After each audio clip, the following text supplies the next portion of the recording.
I saw my husband slip the white powder into my seafood gumbo through the reflection of the polished silver serving tray.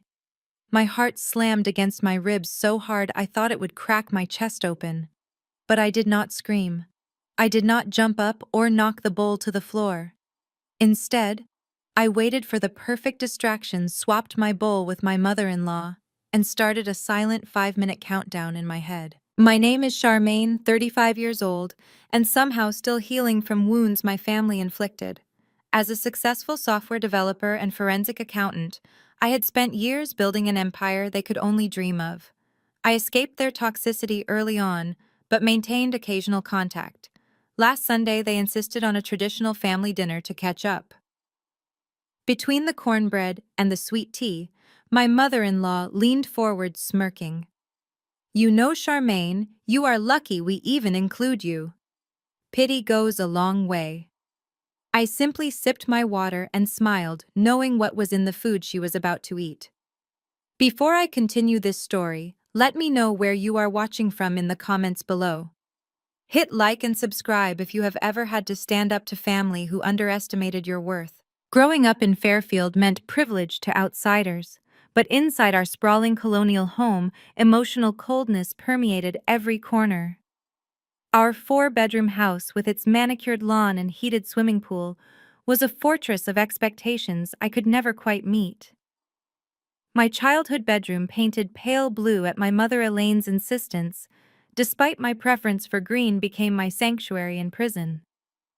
From elementary school through high school, I maintained straight A's, joined honor societies, and eventually built a career that made me a self-made millionaire. But to my husband Terrence and his overbearing family, my success was just a resource for them to exploit. Let us go back to that Sunday dinner table. The air in the formal dining room was thick with the smell of rich spices and simmering seafood. Terrence, my husband of 5 years, sat to my right. He was a real estate agent who spent more money on tailored suits and luxury car leases than he ever brought in from commissions. Across from me sat his sister Keisha, a 30-year-old woman who still expected a weekly allowance from her brother. And at the head of the table sat Mama Beatrice. She was the finance director of a massive local megachurch, a woman who wore her religion like a weapon and judged anyone who did not bow to her absolute authority. I sat perfectly still, my eyes fixed on the gleaming surface of the silver platter resting in the center of the table. That was when I saw it. Terrence reached into his jacket pocket, pulled out a small glass vial, and hastily tapped a heavy dose of white powder into my bowl of gumbo. He thought I was distracted by Keisha showing me a picture on her phone. He thought he was slick. My analytical mind raced instantly, piecing together the financial anomalies I had noticed in his accounts over the past month. He was broke, drowning in underground debt, and desperate. And I was worth far more to him dead or institutionalized than I was alive. Mama Beatrice cleared her throat loudly, demanding the attention of the room. She adjusted her designer glasses and looked at me with pure disdain. "Charmaine," she began, her voice dripping with fake concern. "I was speaking with the elder women at the church auxiliary board yesterday. They were asking why Terrence does not have a strong son to carry on his name yet. I had to tell them that my daughter-in-law is too focused on her little computer codes to fulfill her biological duties as a wife. It is a crying shame, really. A woman who cannot give her husband a child is practically useless to a family legacy." I felt the familiar sting of her cruelty, a poison in its own right, but today it did not break me. Today I knew exactly what kind of monsters I was sitting with. I looked her right in the eye, keeping my facial expression completely neutral. "My career is what paid for the very table we are eating on, Mama Beatrice," I replied calmly. "And it paid for the roof over your head when your church salary fell short last year." Keisha scoffed loudly, rolling her eyes as she reached for a thick piece of cornbread. "Oh, please! You act like typing on a keyboard all day makes you superior to the rest of us. Terrence is out there in the real world, closing deals, building a real estate empire, and you just sit in your home office staring at multiple screens like a weirdo. You should be down on your knees feeling grateful a handsome man like my brother even puts up with your cold, robotic attitude." I bit the inside of my cheek to keep from laughing in her face. Terrence had not closed a single real estate deal in 8 months. His so-called empire was nothing but maxed-out credit cards and hidden payday loans. But I let them have their fleeting moment of arrogant triumph. I had a much bigger game to play. Terrence cleared his throat, shifting nervously in his expensive leather chair. He pushed the bowl of tainted gumbo closer to me, his hand brushing against mine. "Come on, babe," he said, his voice carrying a false, honeyed warmth that made my skin crawl with disgust. "Eat your food before it gets cold. You know my mother spent all afternoon in the kitchen making this just for you." I looked down at the rich, dark broth. The powder had dissolved completely into the stew, leaving absolutely no trace of the heavy tranquilizers or hallucinogens he had just introduced into my meal. I needed a distraction. I needed exactly 3 seconds of unobserved time. "Terrence," I said, keeping my voice perfectly steady, "could you grab the hot sauce from the kitchen counter? I think I need a little more kick to my bowl today." Terrence frowned, clearly annoyed by the delay in his twisted plan, but he nodded. "Sure, babe. Whatever you need." He stood up from his chair and turned his back to walk into the adjacent kitchen. At that exact moment, Keisha dropped her cloth napkin and bent down under the table to retrieve it. Mama Beatrice turned her head sharply to look out the bay window, complaining loudly about a neighbor's car parked too close to her driveway. The timing was absolutely flawless. My hands moved with lightning speed. I grabbed the edge of my bowl, lifted it silently, and swapped it with Mama Beatrice's identical bowl of gumbo, sitting just inches to my left. The heavy ceramic bowls traded places without making a single scraping sound against the mahogany wood. By the time Terrence walked back into the dining room, carrying the hot sauce, my hands were neatly folded in my lap and I was staring blankly at the far wall. "Here you go," Terrence said, setting the glass bottle down next to my right hand. "Now eat up. You need your strength for the week ahead." I picked up my silver spoon and dipped it into the safe, untainted broth, now sitting in front of me. "Thank you, Terrence," I said softly, looking him directly in his lying eyes. "This looks absolutely delicious." I took a measured bite. It was perfect. Then I shifted my peripheral gaze to Mama Beatrice. She had finished complaining about the neighbor and picked up her own spoon. She plunged it deeply into the bowl that had been sitting in front of me just moments prior. She scooped up a large portion of shrimp sausage and broth, blew on it delicately to cool it down, and placed it directly into her mouth. She swallowed the poison. 1, 2, 3, 4, 5. I started counting the seconds in my head. Based on the sheer volume of powder Terrence had dumped into that bowl, whatever cocktail of drugs he was trying to dose me with was going to hit hard, and it was going to hit incredibly fast. I kept eating my food, forcing my jaw to chew at a normal, relaxed pace. Terrence sat back in his chair, watching me intensely from across the table. He was waiting for my eyes to glaze over. He was waiting for me to collapse, seize, or start hallucinating. His complete lack of remorse was the most terrifying part of this entire ordeal. He was sitting there calmly drinking his sweet iced tea, fully prepared to watch his wife of 5 years lose her mind and potentially her life, also he could cash in on whatever twisted insurance payout he had concocted. The grandfather clock in the hallway ticked loudly, marking the passage of time. "So Charmaine," Mama Beatrice said, taking another large spoonful of the poisoned gumbo and chewing loudly. "How is that little software project of yours coming along? Are you still pretending it is going to replace a real respectable job?" "It is going very well," I replied smoothly, wiping my mouth with my napkin. "In fact, I'm about to finalize a massive security update that exposes hidden vulnerabilities in offshore financial systems. It is truly amazing what people think they can hide when they assume no one is actively watching their accounts." Terrence flinched slightly at my choice of words, a flash of genuine panic crossing his face, but he quickly recovered his composure. Keisha just snorted dismissively and went back to scrolling through her social media feed. 3 minutes had passed. Mama Beatrice was on her 4th heavy spoonful of the contaminated stew. I watched her closely, calculating her body language. Her precise, elegant movements were starting to become slightly rigid and uncoordinated. She blinked several times rapidly, as if trying to clear a sudden heavy fog from her vision. She reached for her crystal water glass. but her hand trembled violently, causing the ice cubes to clink loudly and spill water onto the pristine white tablecloth. "Are you okay, Mama?" Keisha asked finally, looking up from her bright screen, noticing the spill. "I am fine, Mama," Beatrice snapped, though her words slurred just a fraction of a second, bleeding into one another. "Just a little hot in here.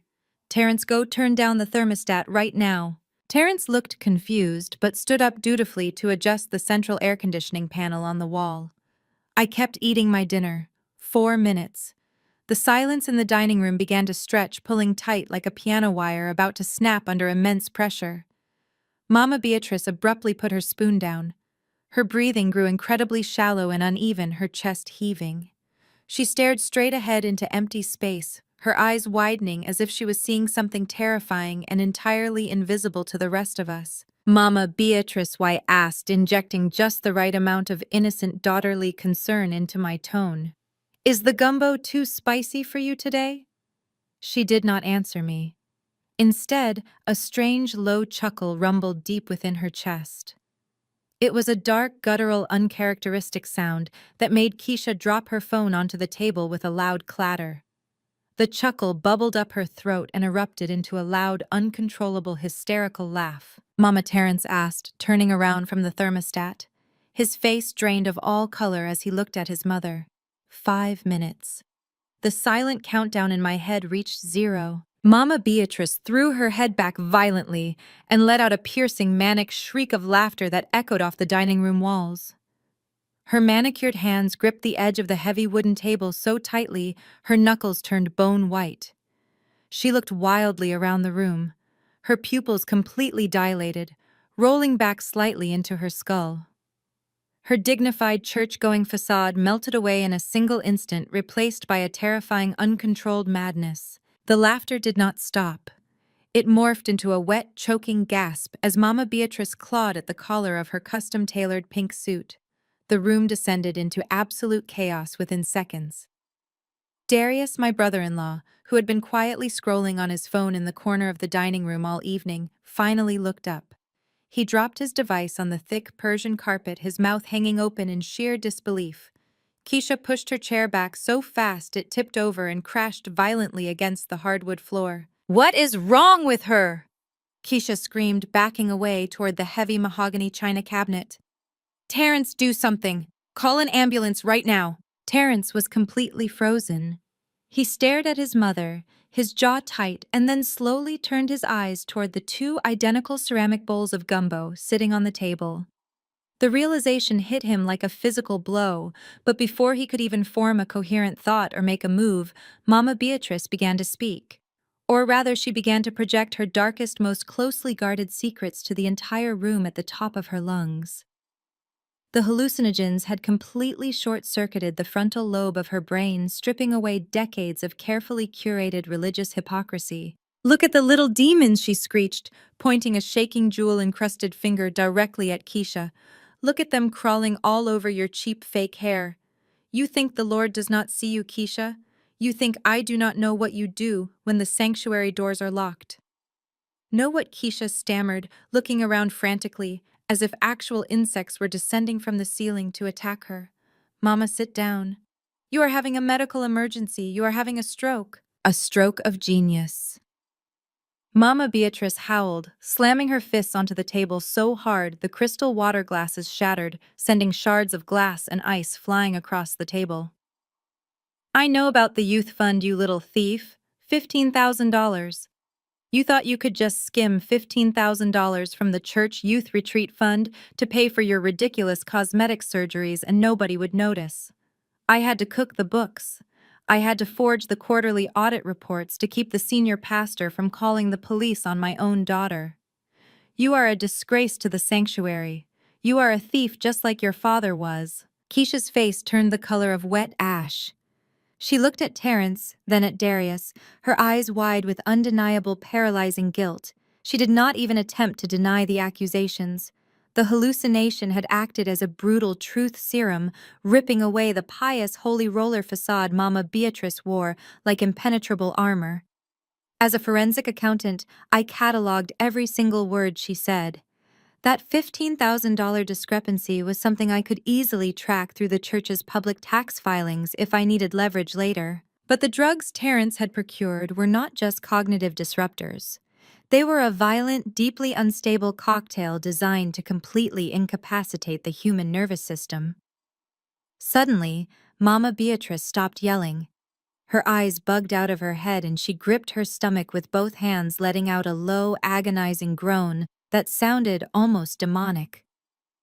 The secondary compound Terrence had mixed into the powder, a massive industrial-grade dose of laxatives, took brutal and immediate effect. Right there in the middle of her pristine dining room, wearing her $2,000 Sunday church suit, Mama Beatrice lost complete control of her bodily functions. The foul, unmistakable stench filled the room, instantly overpowering the rich aroma of the seafood gumbo and the expensive spices. It was immediate, explosive, and entirely humiliating. She slumped forward in her chair, groaning and weeping, as the hallucinogens continued to scramble her brain, trapping her in a waking nightmare of her own making, while her body betrayed her in the most degrading way possible. "Oh my God," Keisha gagged, covering her nose and mouth with both hands, stumbling backward until her back hit the floral wallpaper. "She ruined the custom chairs. She ruined everything. I cannot breathe in here." Terrence did not care about the mess. He did not care about his mother crying in a puddle of her own filth. His eyes were locked entirely on me. The mask of the charming, struggling real estate agent dissolved completely, revealing the absolute predator underneath. His face contorted into a mask of pure, unadulterated rage. The veins in his neck bulged against his tightly buttoned collar. He looked from the empty bowl in front of his mother to the barely touched bowl in front of me. He knew exactly what I had done, and he knew that I knew exactly what he was trying to do. "You switched them," he whispered, his voice trembling with a terrifying homicidal fury that sent a chill down my spine. "You switched the bowls when I turned around." I sat perfectly still, my hands folded neatly in my lap.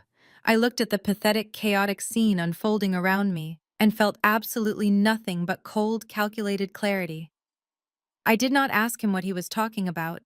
I did not play dumb or act confused.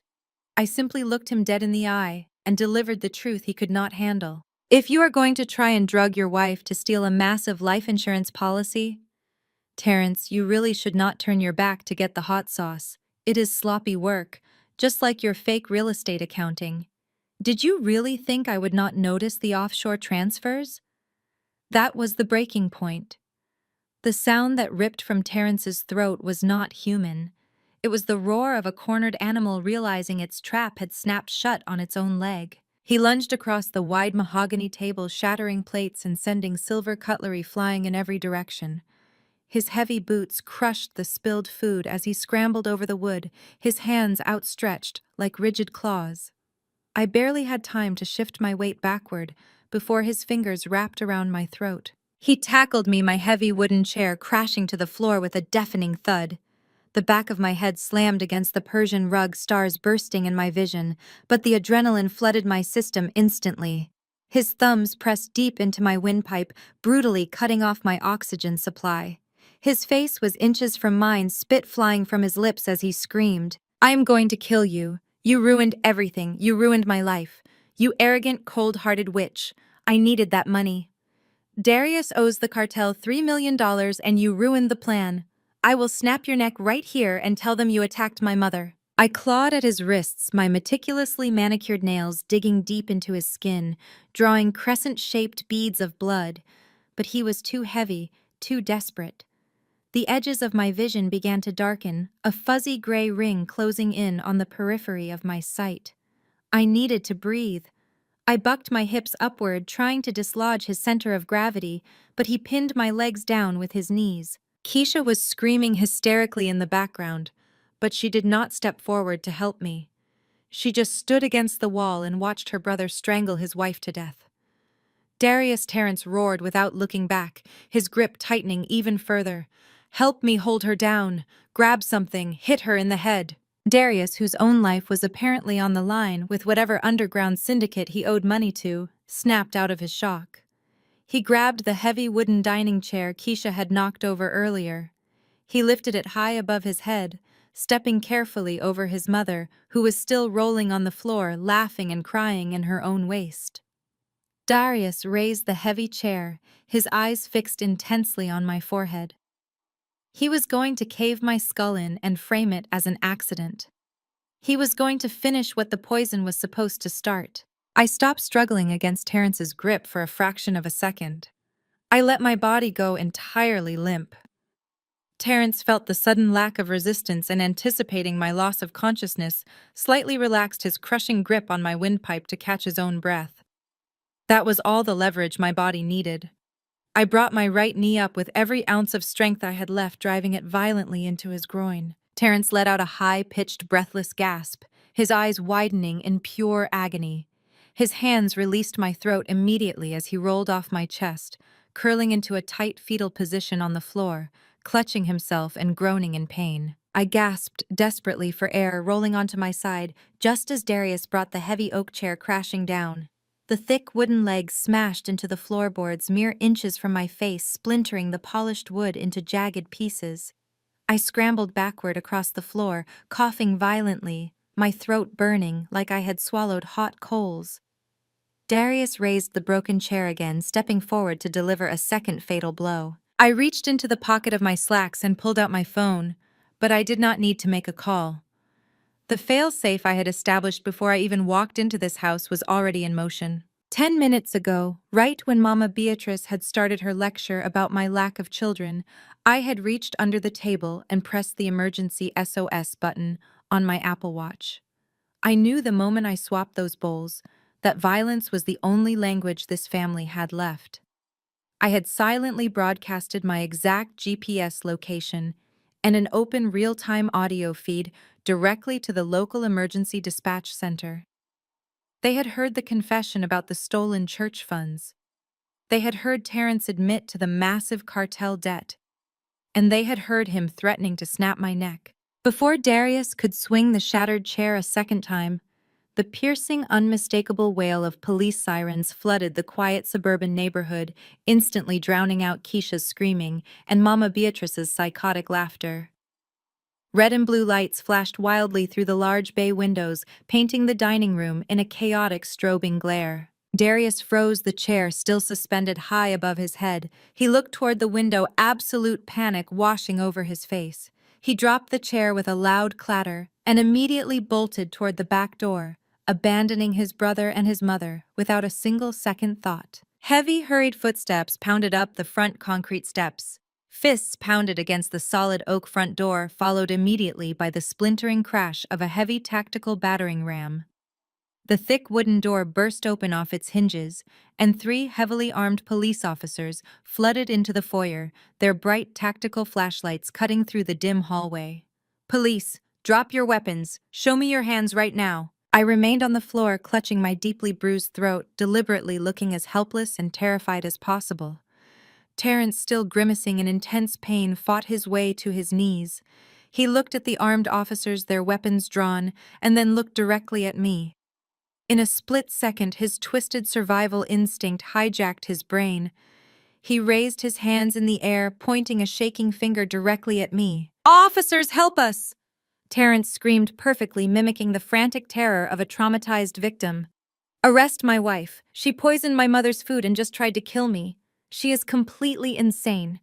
Arrest her now." The officers did not hesitate. They did not look at the shattered pieces of the heavy oak chair lying inches from my head. They did not notice the dark crescent-shaped fingernail marks and the brutal bruising already blooming across my windpipe where Terrence had just tried to squeeze the life out of me.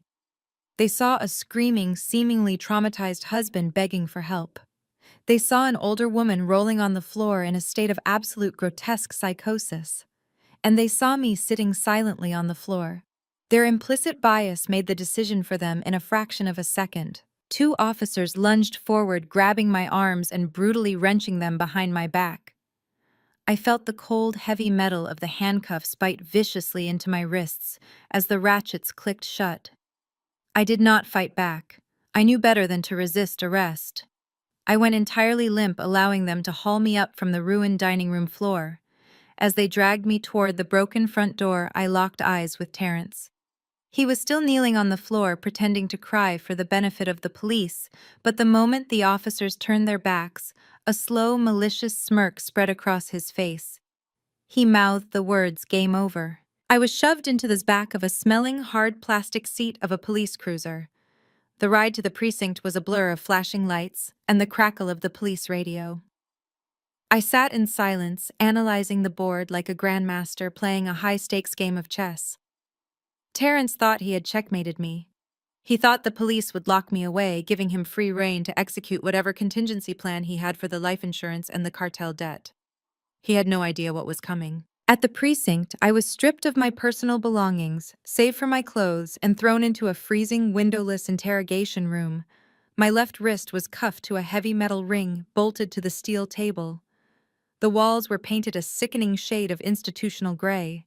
A single fluorescent bulb buzzed aggressively overhead. The air smelled of stale coffee and old sweat. I sat there for 3 agonizing hours. This was a classic interrogation tactic. They wanted to break my spirit, isolate me, and let the panic set in before they even asked a single question. But I was not panicking. I was waiting. Finally, the heavy metal door swung open. 2 detectives walked in. The lead was a tall, broad-shouldered white man in a cheap suit who looked like he had not slept in days. His name tag read, Detective Miller. Behind him was a younger female detective, Detective Reynolds, carrying a thick manila folder. Neither of them looked at me with an ounce of objective curiosity. They looked at me like I was already convicted. Miller pulled out a metal chair and sat down heavily across from me. He folded his hands on the table. Reynolds stood by the door, her arms crossed tight against her chest. Charmaine Miller began, his voice dripping with condescension. "Do you know how much trouble you are in right now? Your mother-in-law is currently in the intensive care unit having her stomach pumped. She is suffering from severe cardiac distress induced by a massive overdose of ketamine and industrial laxatives. Your husband is in the waiting room terrified for his life. He told us everything." I sat up perfectly straight, making direct eye contact with Miller. "I would like to state for the record that my husband violently attacked me. If you look at my neck, you will see the physical evidence of strangulation. Furthermore, my brother-in-law Darius attempted to strike me with a wooden chair. I was the one who triggered the emergency SOS." Reynolds scoffed loudly from the corner of the room. "Give it a rest, Charmaine. We have already taken statements from Terrence and Keisha. They both confirmed that you attacked Terrence when he tried to stop you from fleeing the scene after you poisoned his mother. The bruising on your neck is from him trying to restrain you. Self-defense." It was a beautifully constructed lie. Terrence had anticipated my defense and flipped the narrative instantly, but he had not just stopped at witness statements. Detective Miller reached out, took the thick manila folder from Reynolds, and slammed it down onto the steel table between us. He flipped it open, revealing stacks of printed documents, medical letterheads, and prescription logs. "We know about your condition," Charmaine Miller said, his tone shifting from aggressive to a mockingly gentle pity that made my stomach turn. "Terrence gave us full access to your medical history. He brought these files straight from his home safe. He told us how hard he has been trying to manage your illness behind closed doors to protect your high-powered corporate career." I frowned slightly, genuinely confused for a fraction of a second. "My illness." Reynolds walked forward and tapped a manicured finger on the top document. "Do not play dumb. We have your psychiatric evaluation records right here. Signed by Dr. Eris Thorne. Diagnoses of severe paranoid schizophrenia, chronic delusions, and violent manic episodes. We have a 6-month history of forged therapy notes detailing your irrational belief that your husband's family was trying to steal from you. We even have pharmacy records showing you have been refusing to take your prescribed antipsychotic medication for the last 8 weeks. My mind raced, the forensic accountant inside me rapidly decoding the data. Terrence had not just decided to drug me tonight on a whim. This had been in motion for half a year. He had found a corrupt doctor or completely fabricated the identity of one. He had generated a flawless, verifiable paper trail of mental instability. He had built an entire alternative reality in the public record. If I died, he was the grieving widower of a tragic suicide. If I survived as I had tonight, he was the victim of a violently insane wife. Either way, he gained full legal conservatorship over my estate, my bank accounts, and my life insurance. It was absolutely brilliant and entirely evil. They want to build the narrative of the crazy, dangerous black woman, I realized silently. It is the easiest story for the system to swallow. The police would look at my success, look at my wealth, and easily believe the lie that the pressure had completely cracked my mind. Terrence loves you, Charmaine Miller continued, leaning in closer. He does not want to see you go to a maximum security prison. He wants to get you the help you need. But you have to cooperate with us. You need to sign a full confession detailing exactly how you put the drugs in the food.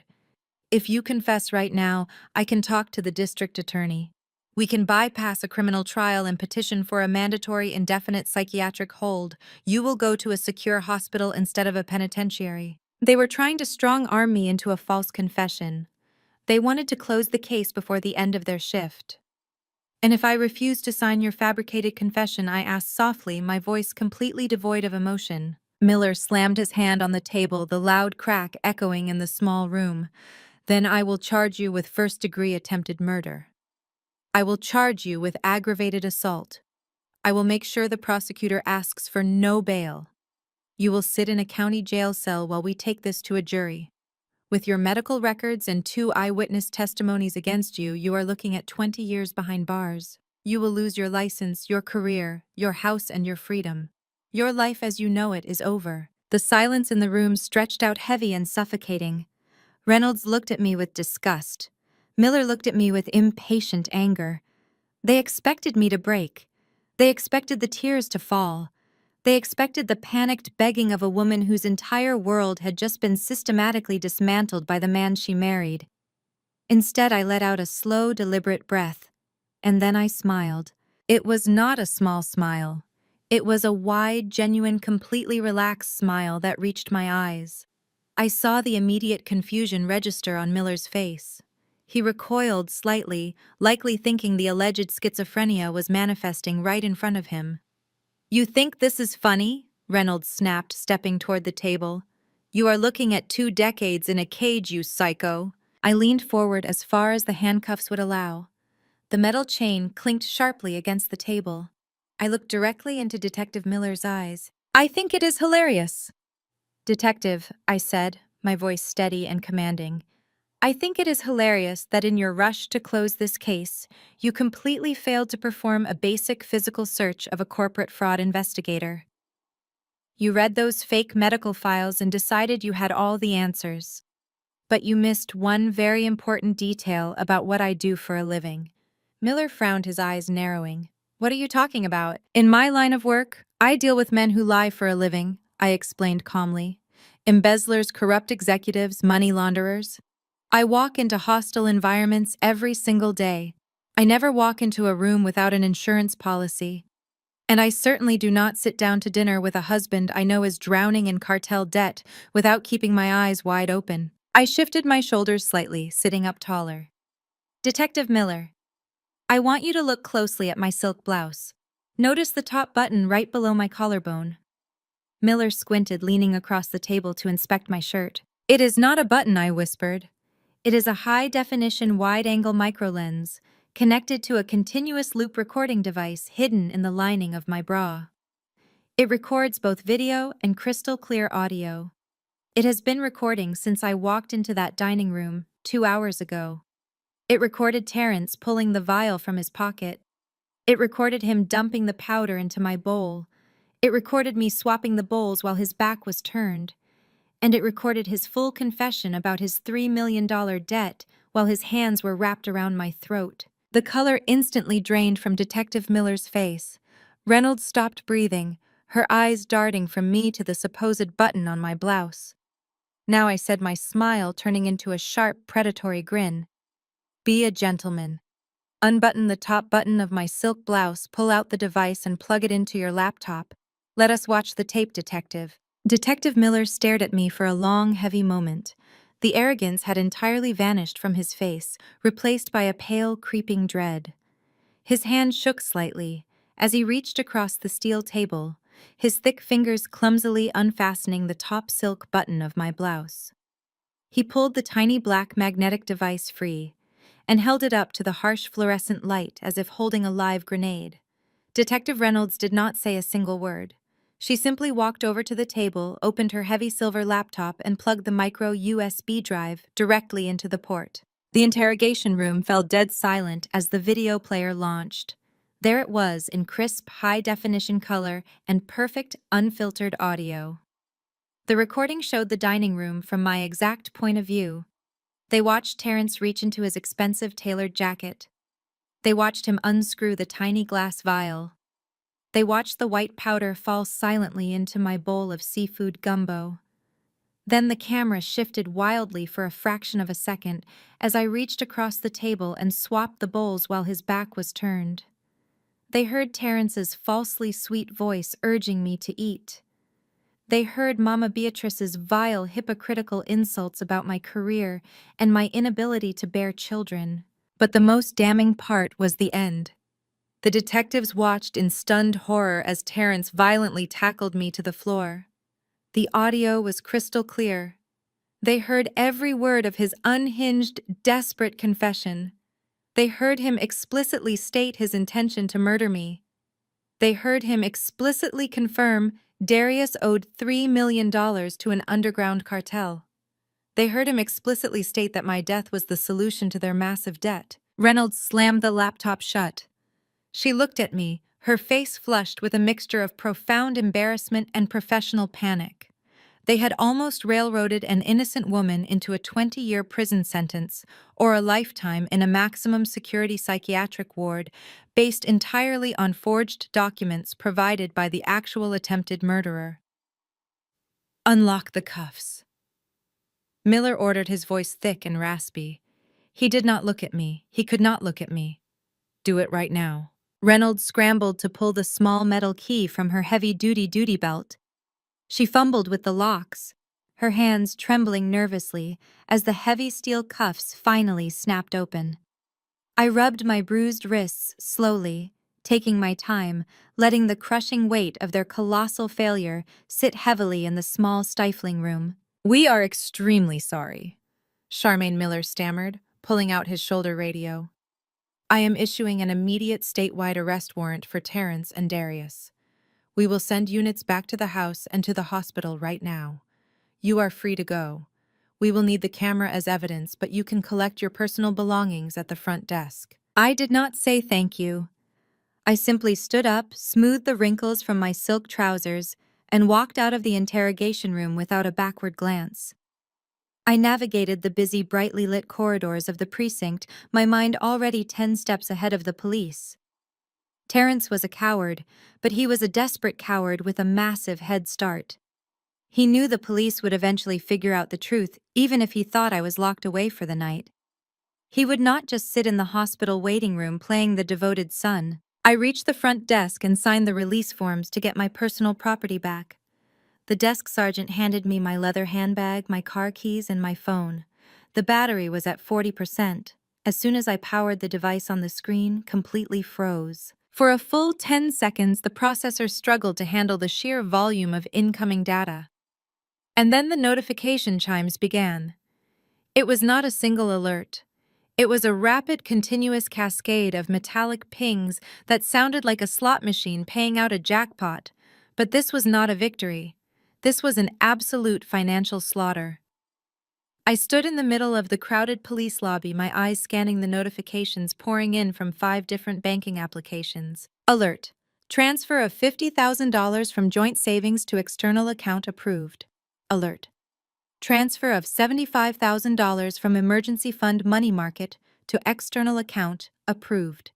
Alert. Credit line advance of $40,000 initiated. Alert.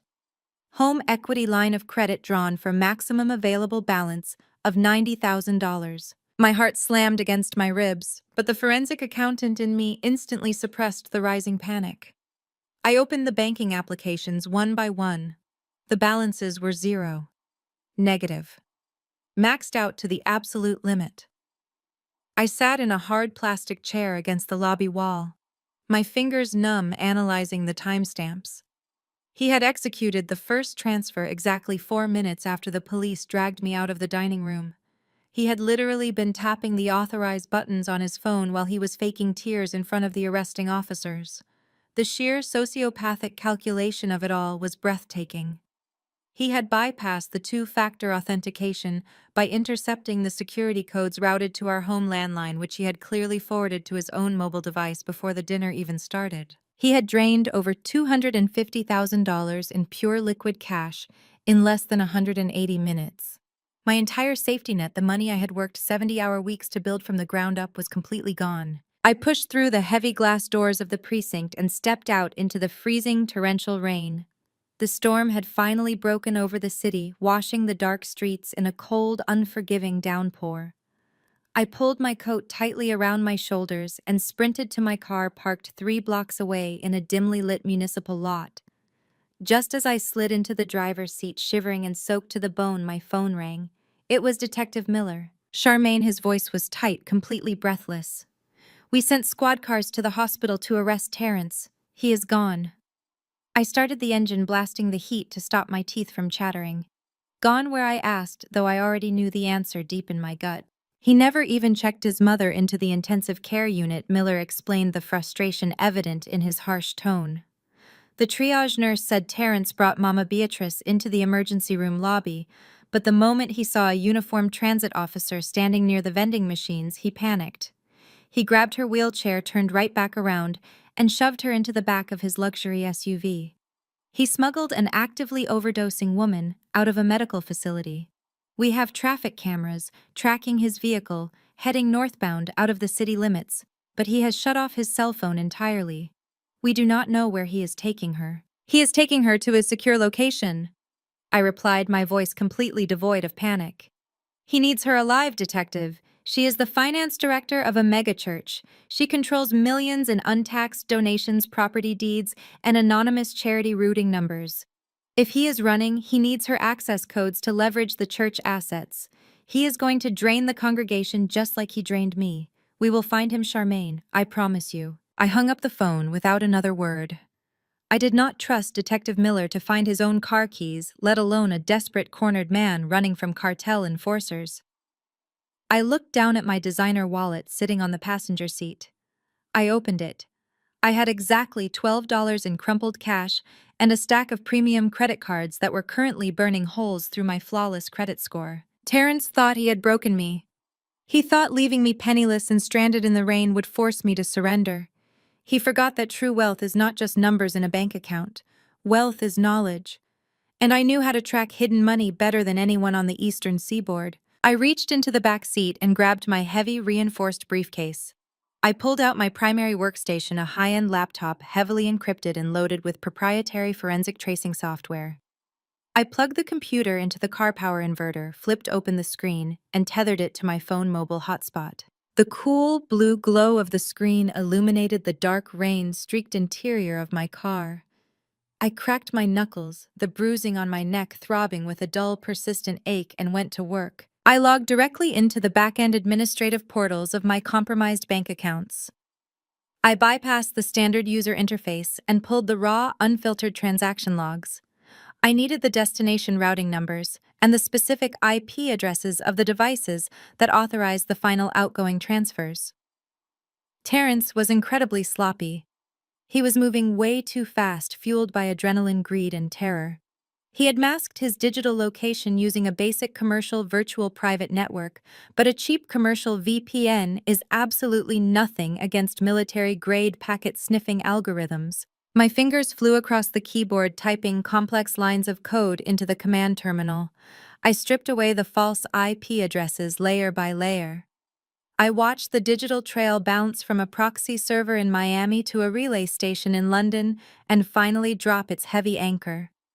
I stared at the final destination data populating on my screen, the breath suddenly catching in my throat. The money had not been wired to a traditional offshore bank account in the Cayman Islands or Switzerland. Traditional banks require holding periods and compliance checks. Terrence could not afford to wait for banking hours.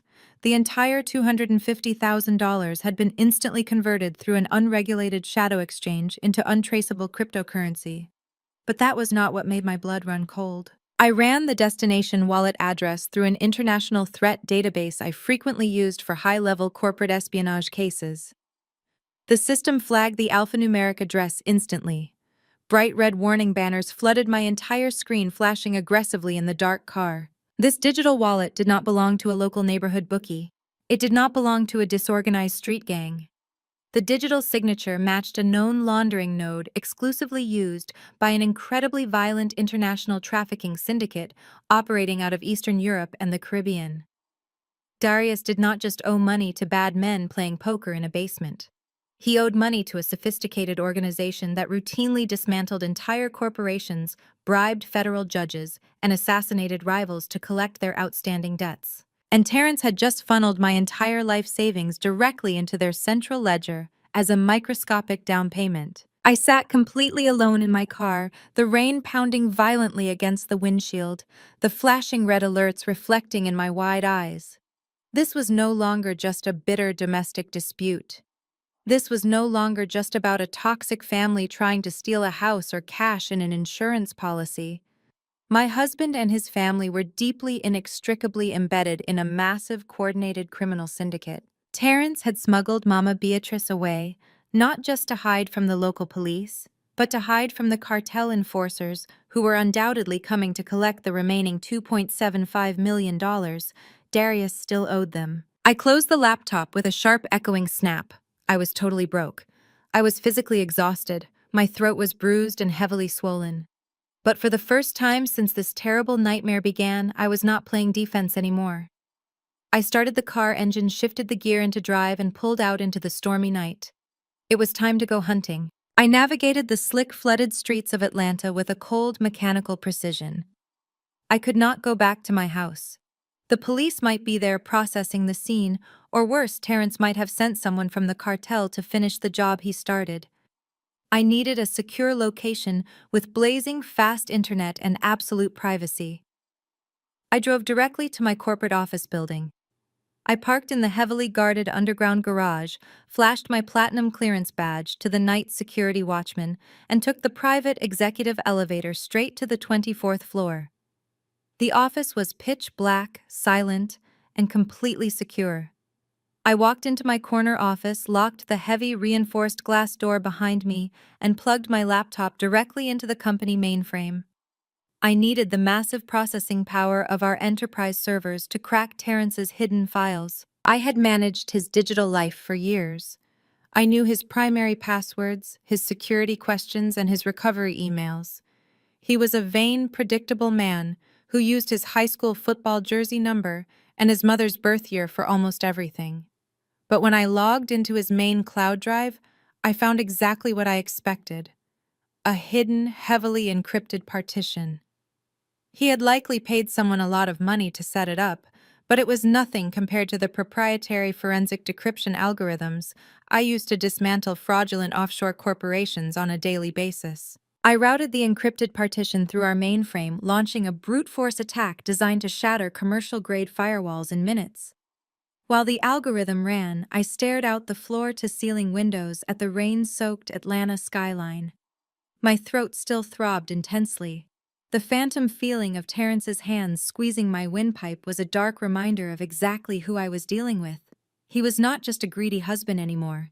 He was an active, lethal threat. A sharp metallic beep from my laptop pulled my attention back to the screen. The firewall had collapsed. The encrypted vault was completely open. I clicked into the first folder labeled with a simple, innocuous sequence of numbers. Inside was a single, massive PDF document. I opened it, my eyes rapidly scanning the dense legal jargon and the actuarial tables. It was a comprehensive life insurance policy underwritten by a massive international financial firm. The insured party was me, Charmaine. The sole primary beneficiary was Terrence. I looked at the total payout amount and the breath hitched in my damaged throat. $5 million. I scrolled down to the execution dates. The policy had been initiated exactly 30 days ago. It carried a massive monthly premium, one that Terrence could never afford on his own. That meant he had likely borrowed the initial payment from the very people he currently owed, promising them a massive return on their investment. But what made my blood run entirely cold was the specific rider attached to the policy. It was a double indemnity clause that guaranteed immediate payout in the event of an accidental death. The clause specifically excluded suicide, but fully covered fatal accidents caused by medical delirium, psychological episodes, or prescription drug interactions. The entire horrifying puzzle snapped together in my mind with perfect clarity. The fake psychiatric records, the forged history of severe schizophrenia, the heavy dose of hallucinogens and tranquilizers he dumped into my dinner tonight. Terrence never intended to leave me in a psychiatric ward. A secure hospital would eventually figure out I was perfectly sane. A hospital would run blood tests and find the industrial laxatives in the ketamine. He was going to drug me until I was completely delirious. He was going to put me behind the wheel of my car or lead me out into heavy downtown traffic and stage a horrific fatal accident. The police would look at my fabricated medical history, see a woman suffering from an acute psychotic break, and rule my death a tragic, unavoidable accident. Terrence would play the grieving widower, collect the $5 million tax-free, and walk away completely clean. I was worth $250,000 to him alive and bleeding, but I was worth $5 million to him dead. I felt a violent wave of nausea wash over me, but I swallowed it down forcefully. Panic was a luxury I could not afford right now. I needed to understand why. Terrence was arrogant and lazy, but orchestrating a flawless murder required a level of desperate motivation he did not naturally possess. He needed a reason to risk the electric chair. I backed out of the insurance folder and clicked into a secondary directory titled Property Valuations. It was not real estate data. It was a massive archive of exported encrypted messaging logs. Telegram, Signal, WhatsApp. He had backed everything up likely as an insurance policy of his own in case his partners ever turned on him. I opened the primary chat log. It was a group thread between Terrence Darius and a third user utilizing a burner number with a Miami area code. The messages were terrifying. They were not vague threats. They were highly specific, deeply coordinated instructions. The user from Miami had sent multiple surveillance photos of Darius. Photos of Darius walking to his car. Photos of Darius eating at a local diner. Photos of Mama Beatrice leaving her megachurch on a Sunday afternoon. Attached to the photos was a simple, chilling message. You have 48 hours to balance the ledger, or we start breaking bones. The principal balance is $3 million. No more extensions. No more excuses. I read Terrence's frantic replies. He was begging. He was negotiating for his brother's life and his own kneecaps. Please just give me until the end of the month. I have a guaranteed $5 million payout coming. It is locked in. I am executing the final phase tonight. I just sent you $250,000 in crypto as a good faith deposit. Please do not touch my mother. The plan happens tonight. Darius had lost $3 million of cartel money in a botched cryptocurrency pump and dump scheme. The people he stole from did not care about apologies or bad market timing. They wanted their money, and they were perfectly willing to slaughter the entire family to make an example of them. Terrence, in a desperate bid to save his brother and protect himself from the fallout, had offered me up as the sacrificial lamb. He was trading my life to pay off their debts, using my murder as the ultimate currency. I leaned back in my ergonomic leather chair, the cool blue glow of the screen reflecting in my eyes. The sheer scale of their betrayal was staggering. The entire family knew. Mama Beatrice knew I was going to be eliminated. Keisha knew. They had all sat around that dining table eating their dinner, smiling at me, fully aware that I was not supposed to survive the night. I saved the chat logs, the insurance documents, and the cryptocurrency transfer receipts directly to an encrypted external hard drive. I had the motive. I had the cartel connection. I had everything I needed to ensure Terrence and Darius never saw the light of day again. But the forensic accountant in me knew that the money trail was never quite finished. There's always one more loose end, one more hidden asset they forgot to scrub. Terrence had drained my liquid cash, but what about the physical assets? I opened a new browser tab and logged directly into the county property records database. I pulled up the deed to my house. I had bought that sprawling property with my own money before Terrence and I were even married, but I had foolishly added his name to the deed as a gesture of trust and marital unity. I refreshed the page expecting to see a clean title. Instead, a brand new lien populated on the screen. It was a second mortgage filed and notarized just 3 days ago. Terrence had leveraged the massive equity in our home to pull out a massive line of credit. I opened the scanned PDF of the mortgage agreement. There was my signature flawlessly forged at the bottom of the page. Terrence had perfectly copied the way I looped my letters.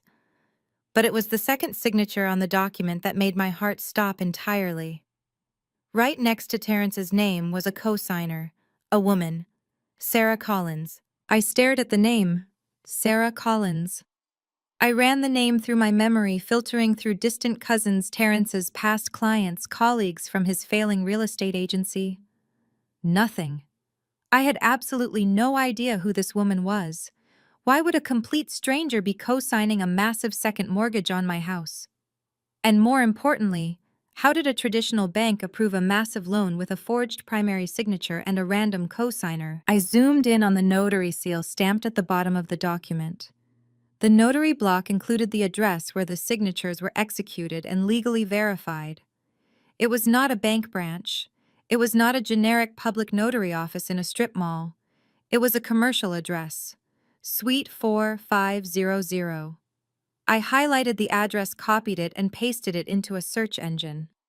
The results loaded instantly, and the breath was completely knocked out of my lungs for the second time that night. The address belonged to Sterling and Hayes Associates.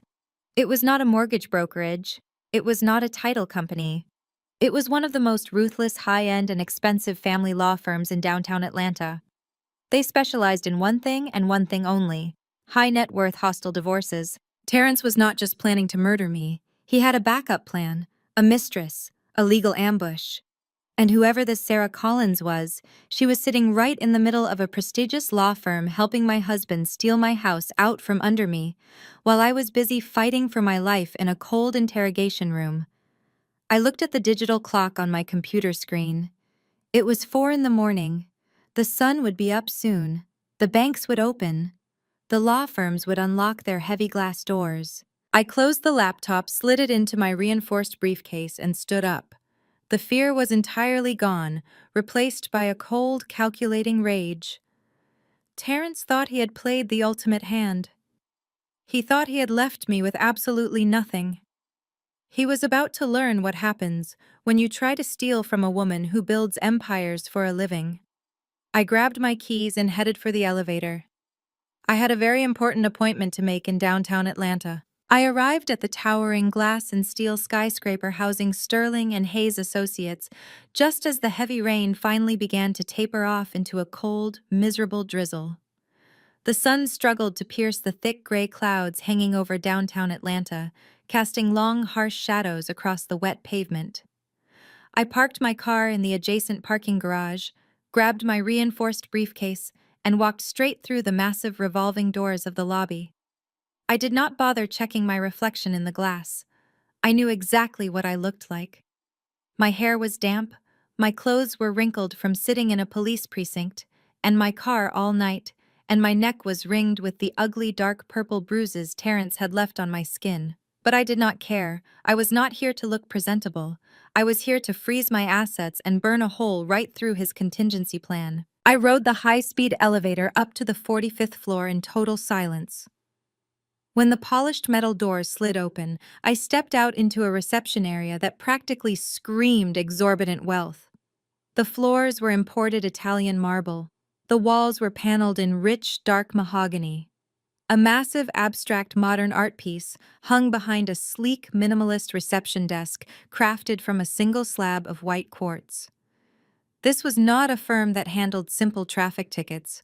This was a firm that dissolved multi-million-dollar estates, orchestrated hostile corporate takeovers, and buried financial scandals for Atlanta's elite. Sitting behind the quartz desk was a young woman. She had bright, perfectly styled blonde hair, pale skin, and was wearing a tailored designer dress that easily cost more than a paralegal made in a month. She was typing rapidly on a high-end mechanical keyboard, not even bothering to look up as I approached. Welcome to Sterling and Hayes, she said, her voice dripping with practiced corporate artificiality. Do you have an appointment with one of our partners? I stopped right in front of her desk. I looked down at the engraved silver nameplate resting next to her multi-line telephone console. It read Sarah Collins. The air in my lungs turned to solid ice. This was her, the woman who had co-signed the fraudulent second mortgage on my house just 3 days ago. I stood entirely still, my forensic mind analyzing every single detail about her in a fraction of a second. She was 25, maybe 26 years old at most.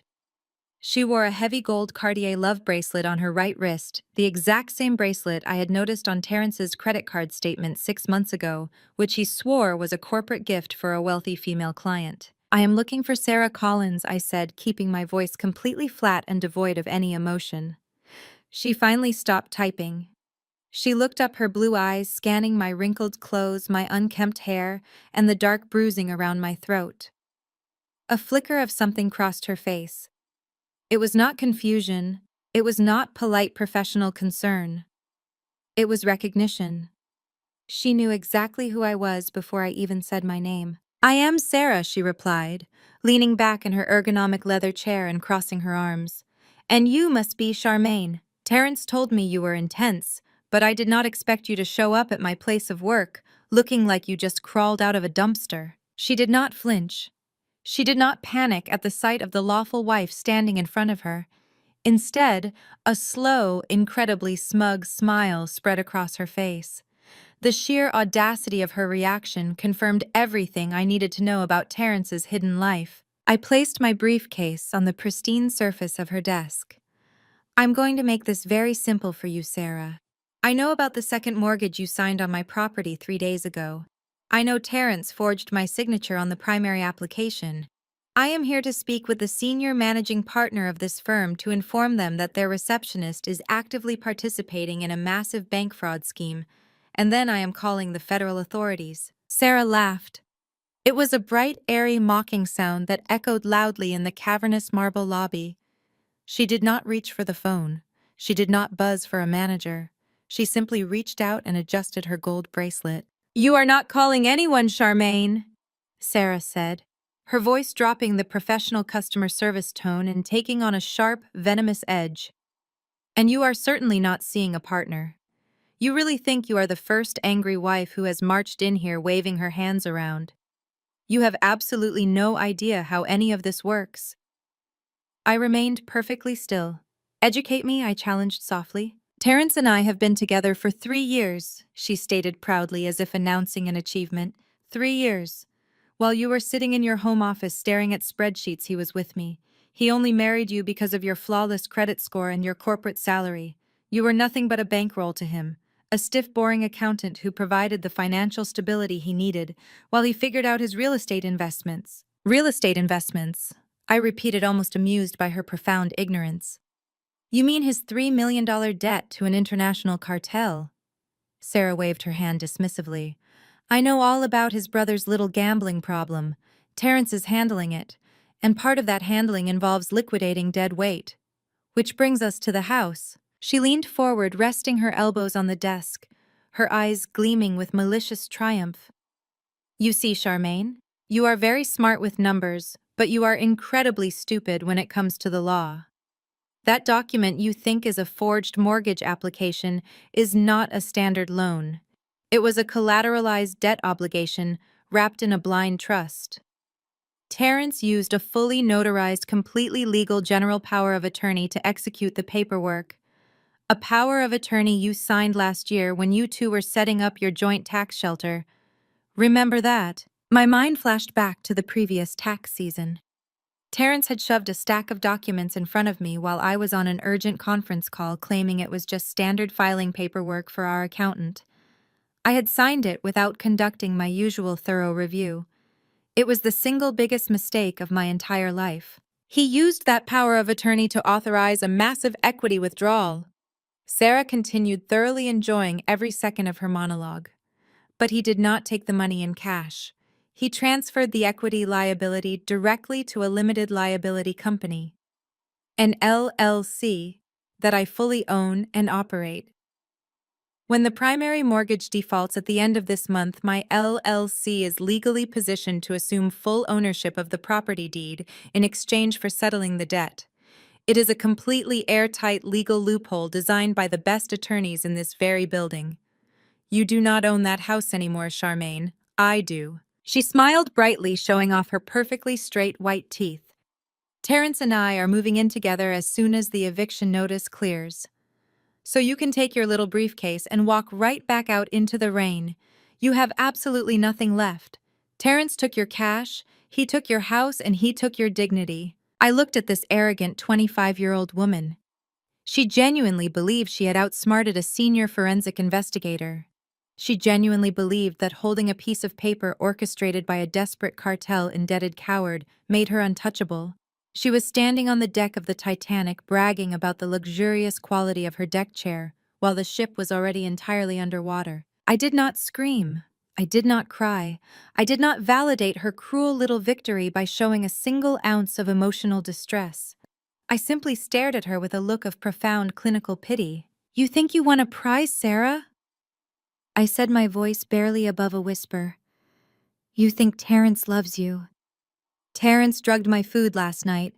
He tried to strangle me to death on his mother's dining room floor so he could collect a $5 million life insurance payout to save his brother from being dismembered by Eastern European gangsters. The police are currently hunting him down for attempted murder.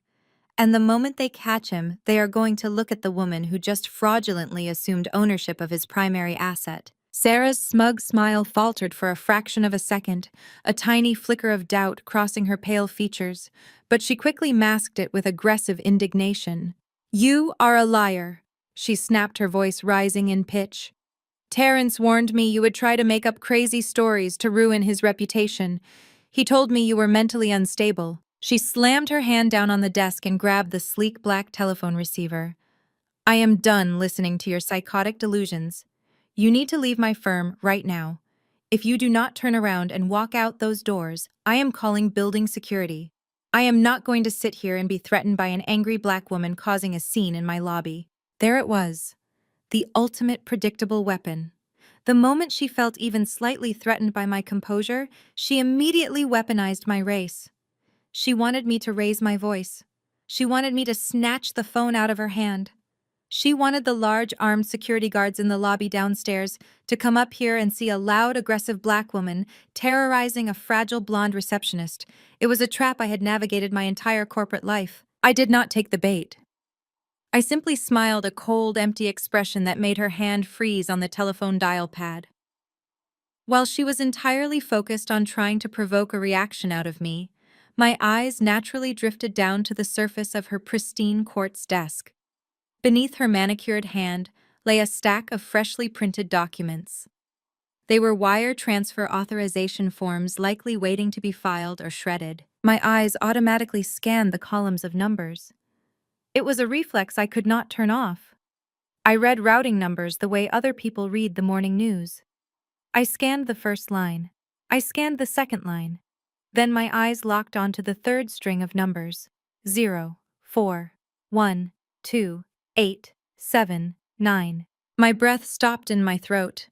I knew that specific routing number. I had seen it dozens of times when I helped Terrence file his preliminary tax returns early in our marriage. I had seen it again just hours ago when I was tearing through his encrypted hard drive. It was the primary routing number for Mama Beatrice's megachurch donation fund, the secure tax-exempt account where thousands of devoted parishioners deposited their hard-earned tithes every single Sunday. I looked closer, reading the destination column next to the routing number. The wire transfer was not directing church funds to a charity. The transfer form indicated a massive outbound movement of capital from the church account directly into the operating account of Sterling and Hayes Associates. It was labeled as a retainer fee for legal services. But the amount was staggering, $400,000. The puzzle pieces did not just snap together. They violently slammed into place, creating a picture so massive and horrifying that it dwarfed Terrence's pathetic infidelity. This law firm was not just representing Terrence in a divorce. Sarah was not just a naive mistress playing real estate games. Sterling and Hayes Associates was receiving hundreds of thousands of dollars directly from Mama Beatrice's tax-exempt church fund. Terrence was broke. Darius owed the cartel $3 million. The cartel wanted their money. Terrence needed a way to clean the cartel money or pay them back using untraceable assets. Mama Beatrice had a massive unaudited church fund, and this high-end, incredibly powerful law firm was acting as the central laundering node, moving the dirty money under the impenetrable guise of attorney-client privilege. Sarah was not the mastermind. She was just a pawn, sitting on top of a massive criminal conspiracy, and Terrence had stupidly led me right to the epicenter of the entire operation. "Call security." "Sarah," I said, reaching out and gently tapping my manicured fingernail directly onto the wire transfer document sitting on her desk. "Call them right now, because when the FBI raids this office, I want to make sure you are sitting exactly where you are." Sarah's pale blue eyes widened in genuine terror. Her hand hovered over the phone, completely paralyzed. She knew I was not bluffing. I did not wait for her to find her voice. I turned on my heel and walked out of the opulent reception area, leaving her to drown in the realization that her luxurious little life was about to become a federal crime scene. The elevator doors slid shut, severing my connection to Sterling and Hayes. I had the financial motive securely locked away on my hard drive. I had the money laundering connection. But financial crimes take months to prosecute. I needed immediate leverage to keep Terrence cornered, and that meant solidifying the attempted murder charge. For that, I needed physical evidence. The ketamine and industrial laxatives were actively being metabolized by Mama Beatrice's body. If Terrence managed to keep her hidden for another 24 hours, the drugs would completely wash out of her system. It would become a simple case of a woman having a brief psychotic break from stress, weakening the police narrative, and giving Terrence room to maneuver his high-priced lawyers. I got back into my car and opened my laptop. Terrence had turned off his phone, but Mama Beatrice was a creature of absolute habit. She never went anywhere without her gold-plated church tablet, which was linked to her administrative email. I pinged the device's IP address. It took less than 2 minutes for my tracking software to bypass the basic location privacy settings. The signal was not coming from a major hospital or a high-end rehabilitation center. It was broadcasting from a notoriously shady cash-only private clinic located on the industrial outskirts of the city near the old rail yards. It was the kind of place that asked zero questions, catered to unregistered patients, and happily ignored gunshot wounds if the envelope of cash was thick enough. I drove through the gray, rain-slicked streets, the morning traffic slowly building around me. The clinic was a squat concrete building with barred windows and a flickering neon sign that simply read, "Medical Center." I parked a block away, pulled my collar up against the damp chill, and walked through the heavy glass doors. The lobby smelled strongly of bleach and cheap stale tobacco. The receptionist behind the bulletproof glass was asleep. I slipped past the front desk and moved silently down the dim linoleum-tiled hallway. The fluorescent lights buzzed aggressively overhead. I checked the room numbers against the internal network I had just breached on my phone. Room 114. As I rounded the corner, I stopped dead in my tracks. Standing right outside the closed door of room 114 were Keisha and Darius. Darius was pacing nervously, chewing on his thumbnail, while Keisha leaned against the wall, scrolling through her phone, as if she were waiting for a table at a brunch spot, rather than guarding her actively overdosing mother. They did not see me at first. I took a deep breath, squaring my shoulders. I was not the terrified woman scrambling on the dining room floor anymore. I marched directly toward them. Keisha looked up, her expression morphing from boredom to absolute shock, and then immediately into a vicious, defensive sneer. "What are you doing here?" she hissed, stepping squarely in front of the door to block my path. "How did you even find us?" "Move out of my way, Keisha," I commanded, my voice echoing coldly in the empty hallway. "I am going in there, and I am instructing the nurse to draw a blood sample from your mother. When the police arrive in 10 minutes, they are going to need a chain of custody for the toxicology report." Darius stopped pacing. He looked terrified, taking a step backward. "Charmaine, please," he stammered. "Do not call the cops here. If the police run my name, the people I owe money to will find out where I am. They will kill me. I looked at him with absolute disgust. You should have thought about that before you tried to smash my head in with a dining room chair. I took another step toward the door. Keisha did not back down. She closed the distance between us, her face flushed with unhinged anger. You are not touching our mother, you arrogant witch. You ruined everything. If you had just eaten the damn food, none of this would be happening. She swung her arm wildly. The slap caught me entirely off guard. Her heavy, ring-clad hand cracked across my left cheek with the force of a whip. My head snapped to the side, a blinding flash of pain exploding across my jaw. The metallic taste of blood flooded my mouth as my teeth bit down on my inner cheek. I slowly turned my head back to look at her. I did not raise my hand to touch my burning face.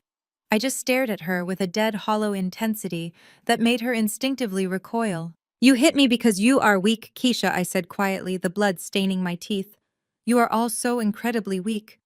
Was Sarah your idea too? Did you help Terrence pick out his little blonde mistress while you were smiling in my face at Thanksgiving? Keisha laughed. It was a harsh, ugly sound.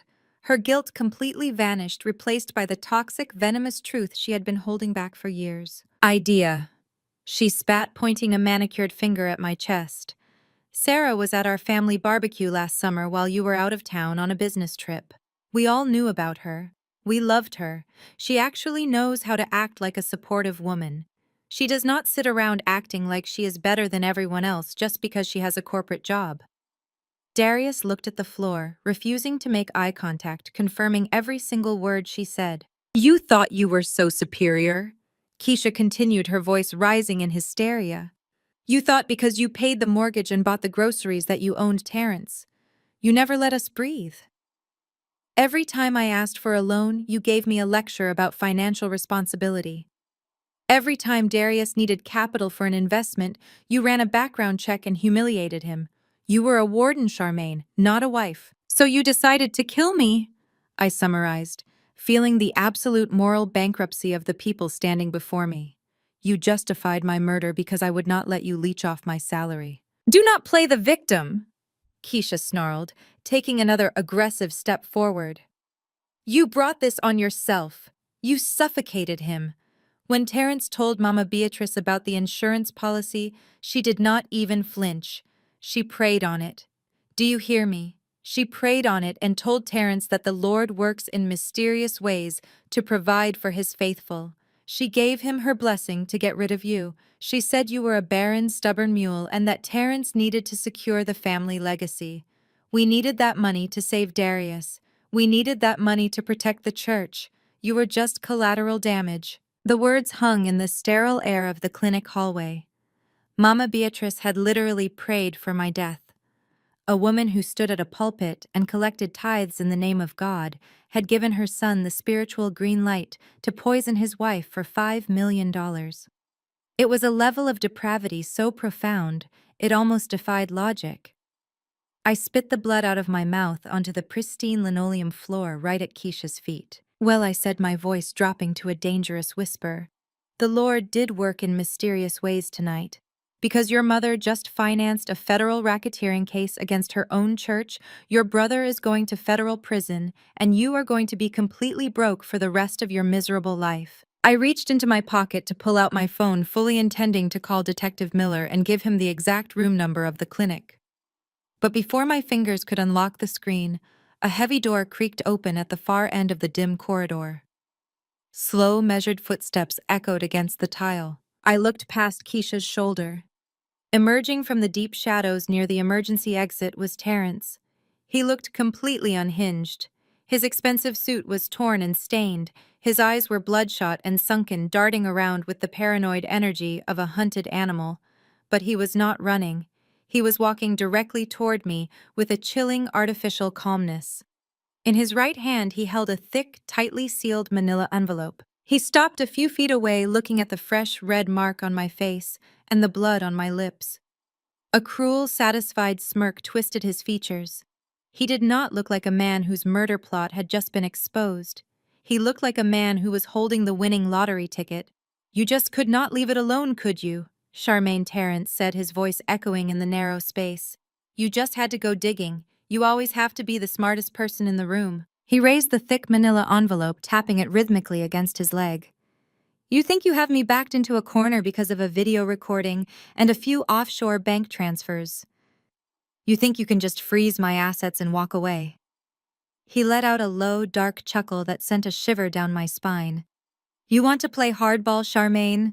Let us play. Terrence pulled the small metal clasp on the manila envelope and slid out a thick stack of freshly printed documents. He did not hand them to me. He simply held up the first page so I could see the crisp, unmistakable letterhead of my own corporate investigation firm. Below the logo were columns of highly sensitive financial data belonging to one of my biggest clients, a massive multinational logistics company. I stared at the paper, my forensic mind instantly recognizing the proprietary formatting. Those files were strictly confidential. They were heavily encrypted and stored on my secure home server, accessible only through a dual authentication gateway. You see, Charmaine, Terrence began, his voice dripping with arrogant satisfaction. You always thought I was just an idiot playing video games in my home office while you were out saving the corporate world. But my new friends at Sterling and Hayes have access to some very sophisticated digital contractors. While you were sleeping, we mirrored your entire home network. We took everything. He flipped to the second page and held it closer to my face. I looked at the numbers. My blood ran completely cold. The documents had been meticulously doctored. The routing numbers, the authorization signatures, the IP access logs, everything had been manipulated with absolute precision.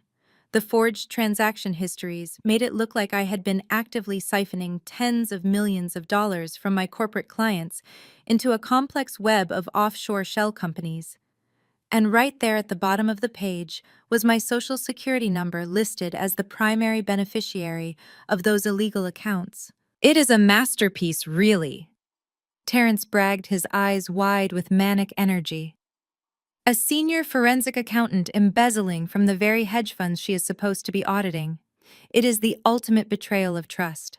The media will absolutely devour this story. I kept my face completely blank, but internally I was calculating the catastrophic damage those files could cause. Terrence was entirely right. Even if I eventually hired my own legal team and proved the documents were sophisticated forgeries, the initial fallout would be instantly fatal to my career. If those files reached my CEO, I would be fired immediately to protect the firm's stock price. The Securities and Exchange Commission would launch a massive public investigation. My CPA license would be permanently revoked. I would become radioactive in the financial sector. And that was exactly what the cartel and the corrupt law firm wanted. They wanted to neutralize my credibility. If I went to the police with evidence of their money laundering operation, I would just look like a disgraced, vindictive embezzler trying to deflect blame. It was a brilliant, airtight frame job. Terrence lowered the papers and stepped closer, invading my personal space. The smell of his stale cologne and nervous sweat hit my nose. "Here is how this is going to work," he whispered harshly. "First, you are going to call that idiot, Detective Miller, at the precinct. You are going to tell him that you made a terrible mistake. You will say the video footage was a sick prank you staged because you were jealous of my success. You will drop the attempted murder charges against me and Darius completely." He held up a second finger. "Number 2, the house belongs to Sarah's LLC now. You will not contest the eviction notice. You will walk away from the property, and you will forget about the $250,000 I took from our joint accounts. Consider it an administrative fee for wasting 5 years of my life." I did not blink. I just stared at the ugly, jagged little man he truly was. "And the rest?" I asked softly. Terrence smiled, a cruel, greedy stretching of his lips. "Third, and this is the most important part, you are going to log into your corporate fidelity portal and liquidate your entire retirement portfolio. I know there is over $1 million sitting in your 401k. You are going to sign every last penny of it over to me in the divorce settlement. You will walk away with absolutely nothing." Darius let out a loud, relieved sigh from his position against the wall. Keisha smirked, crossing her arms over her chest, thoroughly enjoying my public execution. They all thought they had finally put me in my place. They thought they had finally broken the arrogant, independent woman who refused to fund their lazy, toxic lifestyles. "You have exactly 24 hours," Terrence stated, tapping the envelope against my chest. "Tomorrow morning at 9 o'clock, you will meet me at the notary office inside Sterling and Hayes. You will sign the divorce papers, the asset transfers, and the police retraction. If you are 1 minute late, or if I see a single police cruiser anywhere near that building, I press send. I have a dead man's switch tied to these files. If I am arrested or if my heart stops beating, the emails automatically deploy to the FBI White Collar Crime Division, your CEO, and the local news stations. Your life will be completely over." He took a step back, slipping the forged documents back into the manila envelope. "See you tomorrow, Charmaine. Try to get some sleep. You look terrible." Terrence turned around and walked back down the dim hospital corridor, disappearing into the room where his mother was recovering. Darius quickly scurried in after him. Keisha lingered for a second, giving me one final triumphant sneer before pulling the heavy wooden door shut behind her. I stood alone in the quiet, sterile hallway. The fluorescent lights buzzed aggressively above my head. The metallic taste of blood was still sharp on my tongue from where Keisha had struck me. I turned around and began the long walk back toward the lobby. I pushed through the heavy glass doors of the clinic and stepped out into the desolate parking lot. The freezing morning drizzle immediately soaked into my ruined clothes. The adrenaline that had been keeping me upright for the last 8 hours suddenly completely vanished, leaving behind a crushing, agonizing physical exhaustion. My throat throbbed violently with every breath I took. The sheer weight of the betrayal pressed down on my shoulders like physical lead. I stumbled across the wet asphalt until I reached my car. I grabbed the door handle, but my legs suddenly gave out. I collapsed against the cold metal door, sliding down the side of the vehicle until I hit the wet pavement.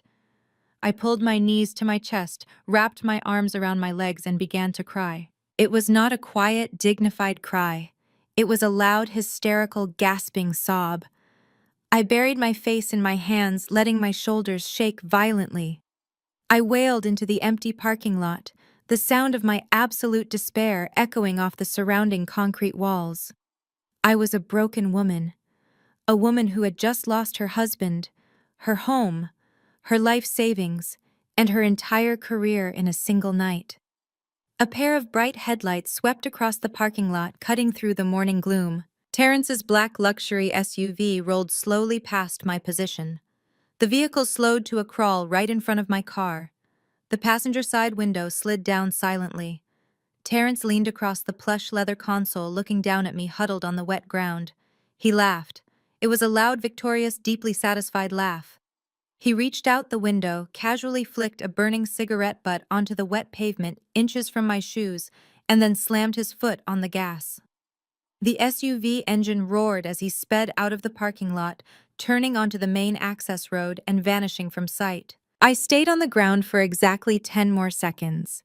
The moment his red taillights disappeared behind a row of abandoned warehouses, my sobbing stopped entirely. The tears vanished from my eyes. My breathing leveled out instantly, shifting from hysterical gasps into a slow, perfectly measured rhythm. I wiped the dampness from my cheeks, my face going completely terrifyingly cold. It was a flawless performance. I needed Terrence to see me broken. I needed him to report back to Sarah and the cartel that the threat had worked, that the wealthy, arrogant wife had finally been crushed into submission. I needed them to drop their guard and feel perfectly secure in their victory for the next 24 hours. I stood up, brushing the wet gravel from my silk trousers. I unlocked my car, slid into the driver's seat, and locked the doors behind me. I did not turn the engine on. Instead, I reached into my bag and pulled out my heavily encrypted secondary phone. This was not the device the police had handed back to me. This was my secure line, the one I used exclusively for high-level corporate espionage communication. I did not dial Detective Miller at the local precinct. He was a small-town cop out of his depth. This situation had escalated far beyond local jurisdiction. I scrolled through my encrypted contacts list and selected a direct unlisted number in Washington, D.C. The line rang exactly twice before a deep, gravelly voice answered the call. Miller speaking. Agent Miller. I said, my voice sharp and completely devoid of any emotion. It is Charmaine. I know it is early, but I need you to assemble your strike team. I have the direct financial link to the Eastern European cartel you have been hunting for the last 3 years. And I am going to hand you their primary money laundering node on a silver platter. There was a long, heavy pause on the other end of the encrypted line. I could hear the faint sound of a coffee mug being set down on a hard desk somewhere in the capital. When Agent Miller finally spoke, all the sleep was completely gone from his voice. You found the node. We have had undercover agents looking for that financial bridge for 36 months, Charmaine. Are you absolutely certain? Absolutely. I'm looking at the wire transfers right now, I replied, my voice steady and cold. The money is flowing through a high-end family law firm in Atlanta called Sterling and Hayes Associates. They are using a local megachurch as a tax-exempt shield to wash the funds before converting them into offshore crypto wallets. My husband and his brother are the local mules. Do not make a single move, Miller ordered, his tone shifting into full operational command. Do not confront them. I am scrambling the Atlanta field office right now. We will have agents at your location in 20 minutes. No, I countered sharply. If you raid that law firm today, the senior partners will shred the physical evidence and claim they were victims of a rogue receptionist. You will get the foot soldiers, but the cartel money will vanish into the digital ether. I need 24 hours to permanently lock the trap. I am meeting all of them tomorrow night to sign my own divorce and asset forfeiture papers. I am going to weave their entire criminal enterprise into those documents. When I sign on the dotted line, I will legally bind their personal assets to the cartel's money laundering operation. It will give you the federal jurisdiction to freeze and seize every single penny they own simultaneously. Miller exhaled sharply. You are putting yourself in the same room with men who actively tried to murder you last night. They are expecting a broken, defeated woman, I said. And that is exactly what I am going to give them. Have your tactical teams ready to breach on my signal tomorrow night. I ended the call and pulled my car out of the hospital parking lot. I drove to a nondescript corporate hotel near the airport, paid for a room in cash, using the emergency funds I kept hidden in my car's spare tire compartment, and locked the heavy wooden door behind me. I closed the blackout curtains, plunging the room into absolute darkness, save for the blue glow of my dual laptop screens. It was time to play my part. I picked up my standard cell phone, the one Terrence knew I used, and opened our text message thread. My fingers flew across the keyboard, carefully crafting the most pathetic, desperate messages imaginable. I needed to feed his massive, fragile ego. Terrence, please. I am begging you. I cannot go to prison. I will do whatever you want. Just please do not send those forged files to my boss. I waited 2 minutes, letting the silence hang, then sent another. I have nothing left. You took my savings. You took my home. Please, Terrence. Just let me keep my car and $10,000 to start over somewhere else. I am so scared. The response came almost instantly. Terrence was awake, sitting somewhere with Sarah, reading my messages and reveling in his absolute power. You should have thought about that before you tried to play games with my family, Charmaine. You get nothing. You show up tomorrow and sign the 401k over to me, or the FBI gets your client files. Do not text me again until you are in the lobby. I stared at his arrogant reply and smiled. It was the smile of a predator watching a mouse walk willingly into a steel trap. While Terrence was busy showing those text messages to Sarah, Keisha, Darius, and Mama Beatrice, gloating about how he had finally broken the Ice Queen, I was busy orchestrating their financial execution. I turned my attention to the high-resolution monitors illuminating the dark hotel room. I had a lot of work to do and only a few hours to do it. Terrence thought he was brilliant for using a legal loophole to transfer our home's equity to Sarah's limited liability company. He thought he was untouchable because the paperwork had been notarized by a prestigious law firm. But he lacked the fundamental understanding of how federal tax structures actually worked. He had built a house of cards on a foundation of gasoline. I pulled up the digital copies of the asset transfer agreements and the divorce settlement Terrence had emailed me earlier that morning. These were the documents he intended to force me to sign under the threat of blackmail. I opened my proprietary forensic editing software and began to completely rewrite the underlying metadata and the deeply buried legal clauses. I started with Sarah's LLC. Using the wire transfer routing numbers I had memorized from her desk at Sterling and Hayes, I drafted a complex financial addendum. I embedded a clause that legally designated Sarah's LLC as a subsidiary holding company for Mama Beatrice's megachurch. By doing this, the luxury home Sarah had stolen from me was now officially an asset of the church. Next, I turned my attention to Darius. He owed $3 million to the cartel, and Terrence had sent them $250,000 in crypto as a down payment. I traced the digital receipts from Terrence's hidden cloud drive and formally registered that specific cryptocurrency transaction as a charitable donation made on behalf of Mama Beatrice's congregation. The web was becoming tighter, pulling them all into the exact same center. The final piece of the puzzle was the blackmail material. Terrence had threatened to release doctored files to ruin my career. I took the digital signatures from those forged documents and hard-coded them into the primary divorce settlement. I wrote a seemingly standard indemnification clause buried on page 47 in tiny legal print. But it was not an indemnification clause at all. It was a federal consent for comprehensive audit. By forcing me to sign this document, Terrence and his lawyers were unknowingly presenting a legally binding agreement that permitted the Internal Revenue Service and the Federal Bureau of Investigation to conduct an immediate, unrestricted audit of every single entity listed in the paperwork. Sarah's LLC, Terrence's real estate brokerage, Darius's crypto wallets, Mama Beatrice's tax-exempt church fund, Sterling and Hayes Associates. I was tying them all together with an invisible, unbreakable thread of federal tax fraud and international money laundering. They thought I was arriving to sign away my retirement fund. They had absolutely no idea they were forcing me to sign their own collective death warrant. I worked straight through the day and into the following night. I did not eat. I did not sleep. I survived on black coffee and the pure, unadulterated adrenaline of impending vengeance. I meticulously checked every single line of code, every routing number, every legal statute. It had to be flawless.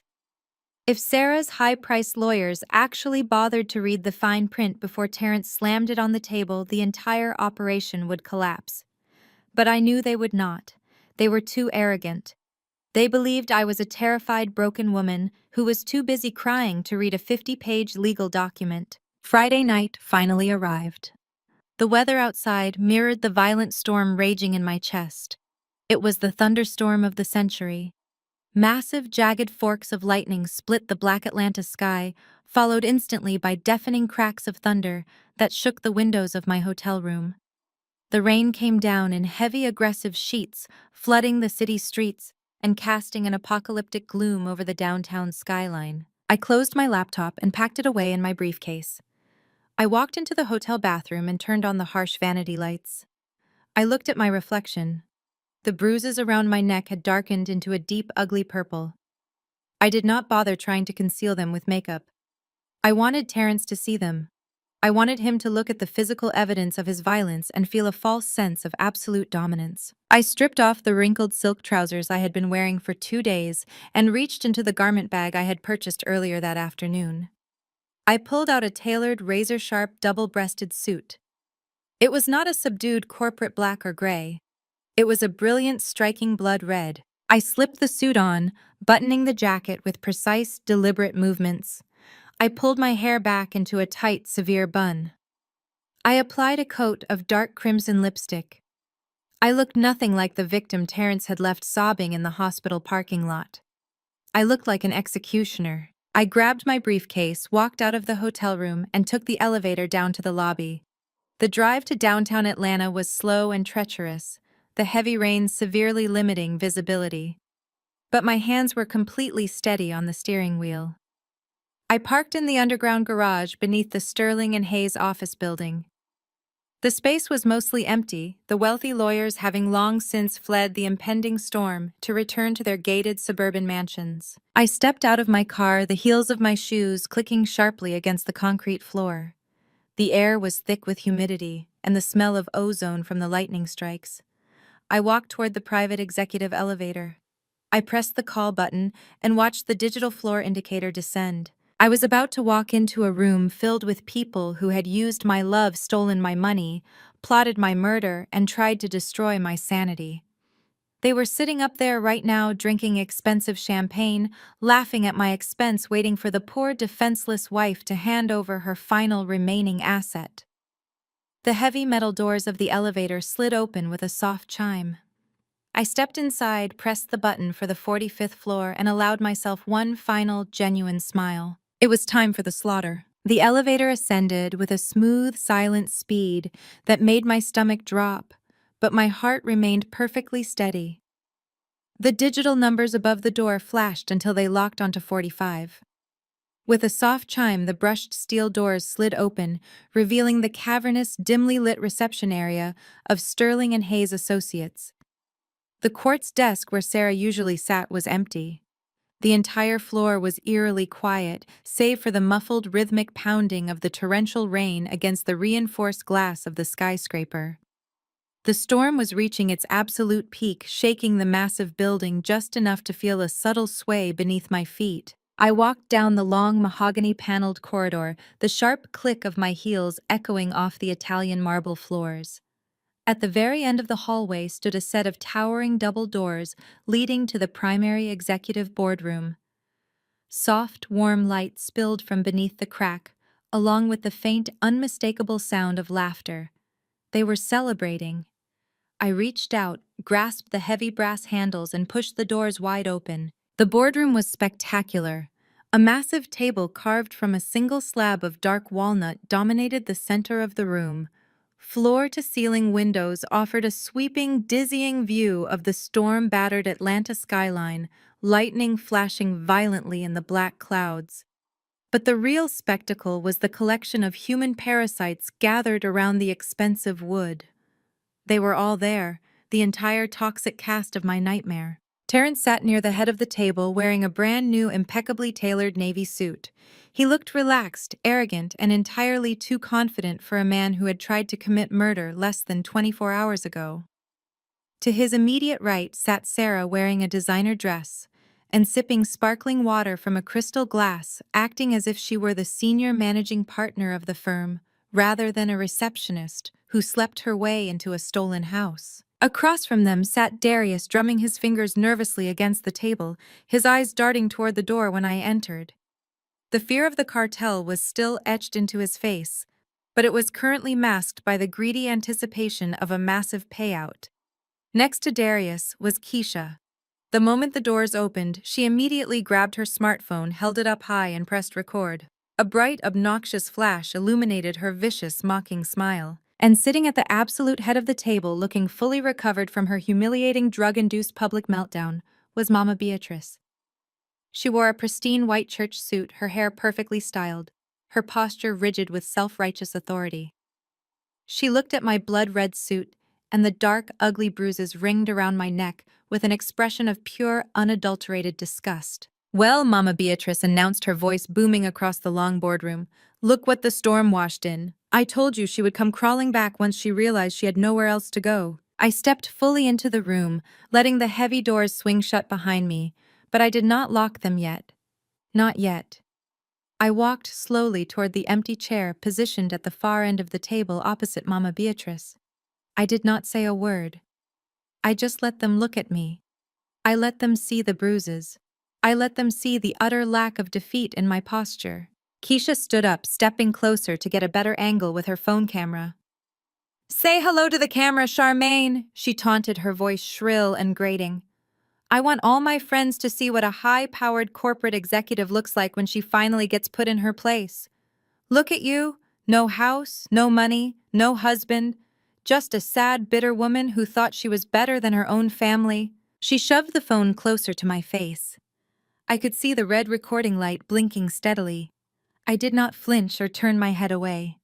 I stared directly into the lens, perfectly content to let her document exactly who was in this room on the night their entire empire collapsed. "Let her be, Keisha." "Mama." Beatrice commanded, waving her hand dismissively. She is here to face the consequences of her pride. The good book says that a rebellious and contentious wife is like a constant dripping on a rainy day. You have been a constant dripping on this family since the day Terence brought you home, Charmaine. A barren woman with a heart full of greed. But the Lord always removes the wicked from the path of the righteous. You are being cast out just as you deserve. The sheer hypocrisy of a woman who had just used a tax-exempt church fund to launder $400,000 quoting scripture at me was almost breathtaking. But I maintained my flawless blank expression. I pulled out the heavy leather chair and sat down, folding my hands neatly on the table. Sarah leaned forward, resting her chin on her hand, a sickly sweet smile playing on her lips. I drove by the house this morning, Charmaine. The landscaping looks terrible. I'm going to have the entire front yard ripped out next week. And that pale blue guest room you used as an office, I am turning it into a walk-in closet. Terence says you left a bunch of your cheap clothes in there. I told the movers to just throw them in the dumpster. Hey, you can have the clothes, Sarah. I said, my voice quiet and calm. They never quite fit me anyway. Terence let out a loud, mocking laugh. He stood up, picked up a massive stack of legal documents resting in front of him, and walked toward my end of the table. He slapped the thick pile of paper down directly in front of me. The thud echoed sharply in the large room. These are the divorce papers, the asset forfeiture agreements, and the police retraction forms. Terence stated, his tone dripping with absolute authority. Sarah had one of the senior partners review them this morning.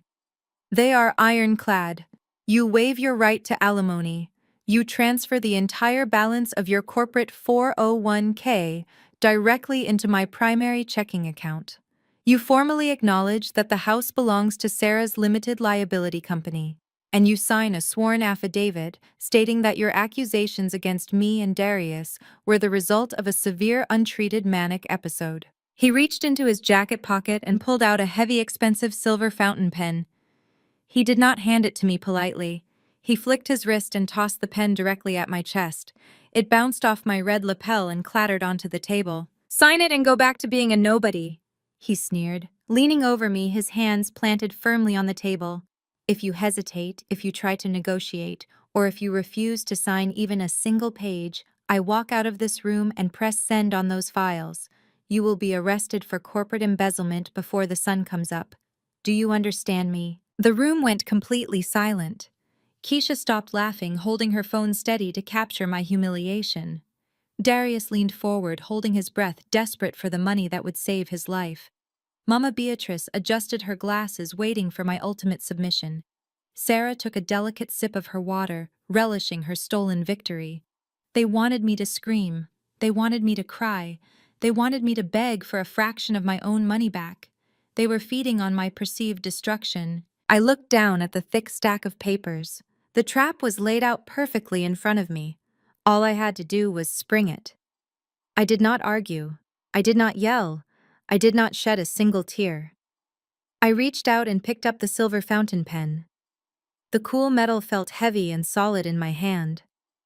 I uncapped it, flipped to the first page marked with a yellow sticky tab, and smoothly signed my name. Charmaine Hayes. I flipped to the next tab. I signed again. I went through the entire stack page by page, document by document. I signed the transfer of the retirement funds. I signed the police retraction. I signed the real estate concessions. I signed the heavily buried federal consent for comprehensive audit clause that bound every single one of their names, LLCs, and church accounts into a massive web of tax fraud and money laundering.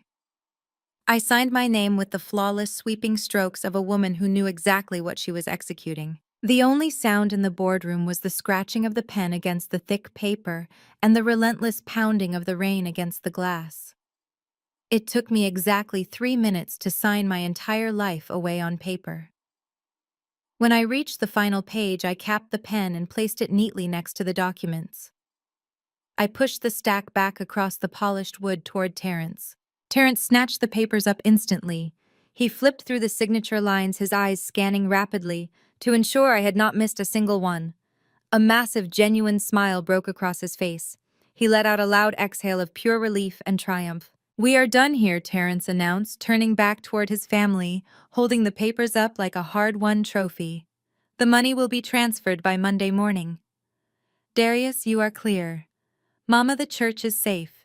Sarah, the house is officially ours." Keisha cheered, lowering her phone finally. Mama Beatrice closed her eyes and raised a hand in the air, praising the Lord for delivering her from her evil daughter-in-law. Sarah stood up and wrapped her arms around Terrence's neck, kissing him deeply right in front of me. I stood up from my chair. I did not look defeated. I smoothed the front of my blood-red suit, picked up my briefcase, and walked slowly toward the heavy oak doors at the back of the room. "Make sure you drop your keycard at the front desk on your way out," Charmaine Terrence called out from the other end of the table, his voice full of smug dismissal. "And do not ever contact me or my family again." I reached the double doors, but instead of pushing them open and walking out into the dark hallway, I grabbed the heavy brass deadbolt installed on the inside of the frame. I turned it to the right. The heavy metallic clack of the lock sliding into place echoed violently through the room, cutting through their celebration like a gunshot. Terrence stopped laughing.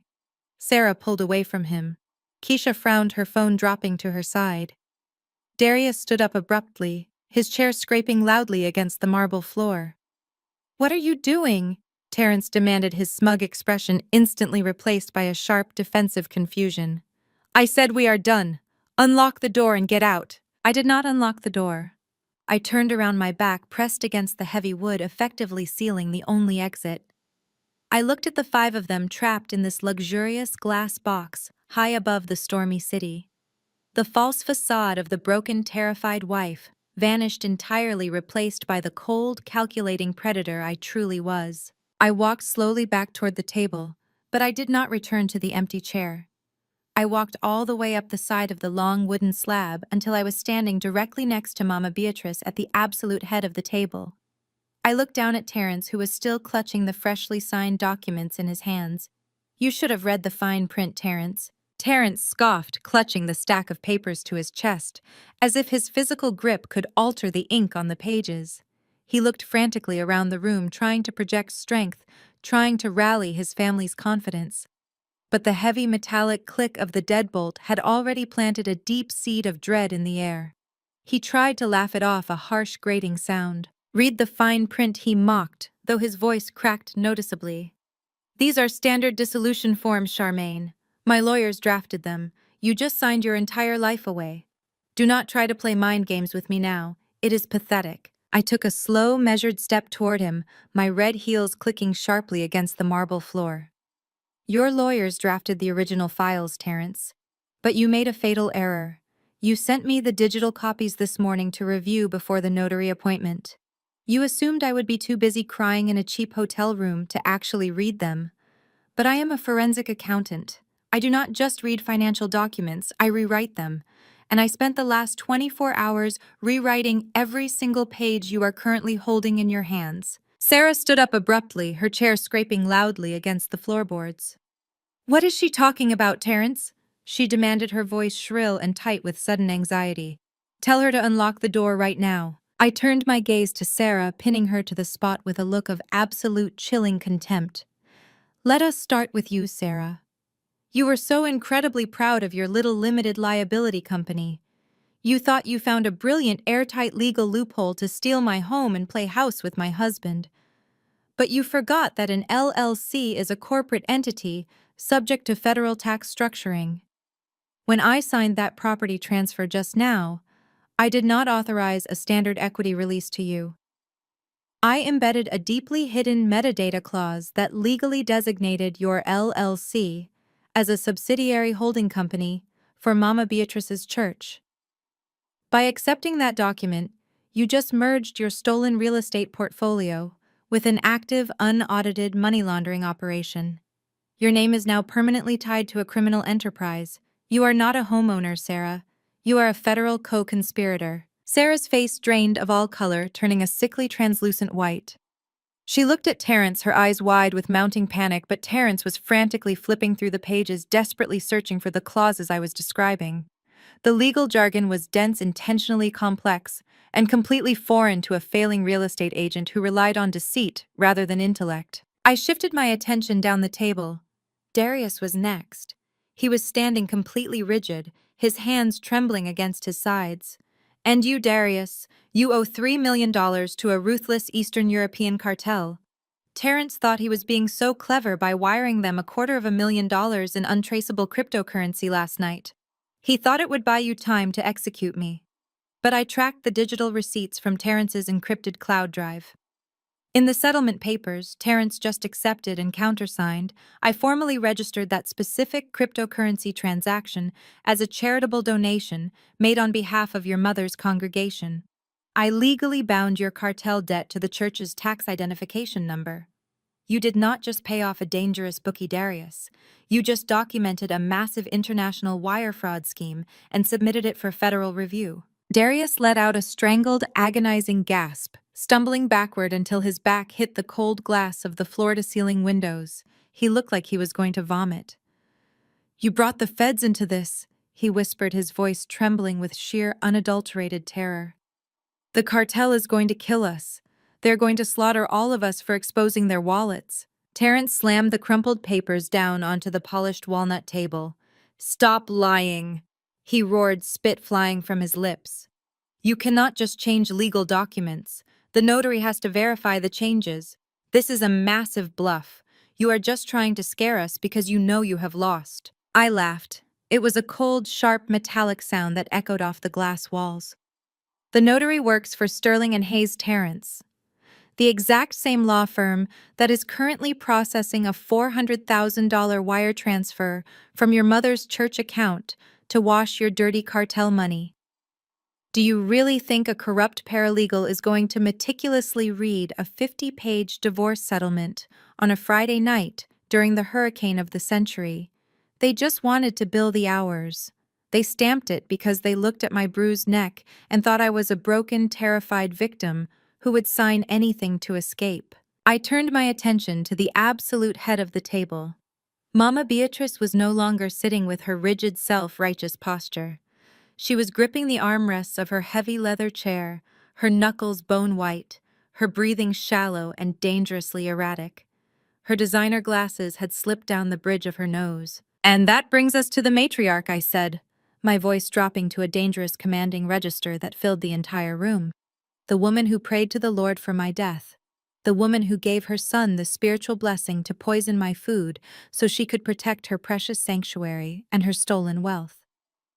Your church is not a house of worship, Mama Beatrice. It is a massive washing machine for dirty money. And I found the exact routing numbers you used to funnel the donations into Terrence's fake real estate brokerage. I found the direct transfers to Sterling and Hayes." Mama Beatrice's mouth opened and closed silently like a fish pulled out of water. Her hypocritical religious armor was completely shattered in an instant, leaving nothing but a terrified, corrupt old woman exposed to the harsh, unforgiving light of reality. I pointed a manicured finger directly at her face. "Every single dollar you stole from your faithful congregation, every single tithe you diverted to pay for Keisha's extravagant lifestyle, Darius's gambling debts, and Terrence's pathetic failures, it is all perfectly documented. And the best part is, I did not even have to hack into your bank accounts to prove it to the authorities. Terrence just proved it for me." Keisha dropped her phone onto the table. The video recording had stopped. She was staring at me with a look of absolute paralyzing horror, finally realizing that her entire life of unearned luxury was evaporating right in front of her eyes. "What did you do, Charmaine?" she asked, her voice breaking into a pathetic whisper. "What did you actually sign?" I walked back to my end of the table, resting my hands firmly on the polished walnut wood. I looked Terrence dead in the eye, watching the arrogance completely drain from his soul. "I did not sign over my retirement fund, Terrence. I did not sign a police retraction. I did not sign a non-disclosure agreement. The document you are holding, the one you are so desperately clutching and celebrating over, is a federal consent for comprehensive audit." The words hung in the air, heavy and overwhelmingly lethal. By forcing me to sign those papers, and by countersigning them as the primary beneficiary, you just presented a legally binding agreement that permits the Internal Revenue Service and the Federal Bureau of Investigation to conduct an immediate, unrestricted audit of every single entity listed in the paperwork. You just gave them the legal right to completely bypass the standard judicial warrant process. You just authorized the federal government to freeze your bank accounts, seize your properties, dismantle Sarah's LLC, and audit your mother's entire church fund. You tied all of your criminal activities together with a neat little bow, and you legally invited the feds to come inside and take it all. Terrence stared at the papers on the table. His hands began to shake violently, a tremor he could not control. He reached out and grabbed the document, flipping aggressively to page 47, his eyes darting frantically across the tiny print. He was looking for the indemnification clause his lawyers had promised him. Instead, he was reading the legal equivalent of his own financial suicide note. The crushing reality of what he had done finally crashed over him like a tidal wave. He had not outsmarted me. He had not broken me. He had weaponized his own greed and used it to destroy his entire family. He had handed me the exact tool I needed to execute them all. "You are bluffing," Terrence whispered, his voice completely hollow and devoid of breath. "You are bluffing. There is no way you could have done this. The FBI does not work this fast. They do not care about a domestic dispute. This has not been a domestic dispute since you wired cartel money through a tax-exempt entity." I corrected him, my voice ringing with absolute certainty and power. "The moment you hit send on that crypto transfer last night, you became a national security threat. I called my contacts at the federal level at 5 o'clock this morning. They have been monitoring this building all day. They have been watching your offshore accounts. They have been waiting for you to countersign that specific document to finalize the probable cause." Sarah let out a loud, hysterical sob. She backed away from the table, her hands clutching her perfectly styled blonde hair. "I am not going to prison," she cried out. "I just wanted a house. Terrence told me it was safe. He told me it was perfectly legal." "Shut up, Sarah!" Keisha screamed, her own panic completely taking over her rational thought. "This is all your fault. If you had not been sleeping with my brother, none of this would be happening right now." I looked at them, tearing each other apart. The loyalty they claimed to have, the family bond they used to justify my murder, it was all entirely conditional and completely fake. The moment their survival was threatened, they turned on each other like starving animals fighting over scraps. It was pathetic, and it was deeply, profoundly satisfying. Terrence crushed the papers in his hands, crumpling the thick legal documents into a messy, ruined ball. His face contorted into a mask of pure, unadulterated rage. The suave, arrogant facade melted away completely, revealing the violent, desperate predator underneath. He had lost everything. His money, his mistress, his mother's empire, his freedom. He had absolutely nothing left to lose. "You lying witch!" Terrence roared, his voice tearing violently through his throat. "I will kill you. I will kill you right now!" He vaulted over the heavy wooden table, his expensive navy suit tearing at the seams. He scrambled across the polished walnut, kicking over the crystal water pitchers and scattering Keisha's phone to the floor. His eyes were wild, bloodshot, and completely devoid of any remaining sanity. He was lunging directly for my throat, aiming to finish the job he had started on the dining room floor. I did not flinch. I did not move a single muscle to retreat. I just stood my ground, my hands resting calmly by my sides, watching him launch his body across the massive boardroom table. Before Terrence's outstretched hands could even come close to my neck, a deafening explosive crash violently shook the entire 45th floor. The massive solid oak double doors of the boardroom did not just open. They were completely blown off their reinforced steel hinges by the sheer devastating force of a tactical battering ram. The splintered wood flew across the polished marble floor like shrapnel. A thick cloud of dust and plaster erupted into the pristine air of the 45th floor boardroom. Through the settling haze, a flood of heavily armored tactical units poured into the room. They wore dark Kevlar vests emblazoned with the bright yellow letters of the FBI and the IRS Criminal Investigation Division. There were dozens of them, moving with terrifying synchronized precision. Terrence, who had been in midair lunging across the walnut table to attack me, completely froze. The primal rage in his eyes was instantly extinguished, replaced by a cold, paralyzing dread.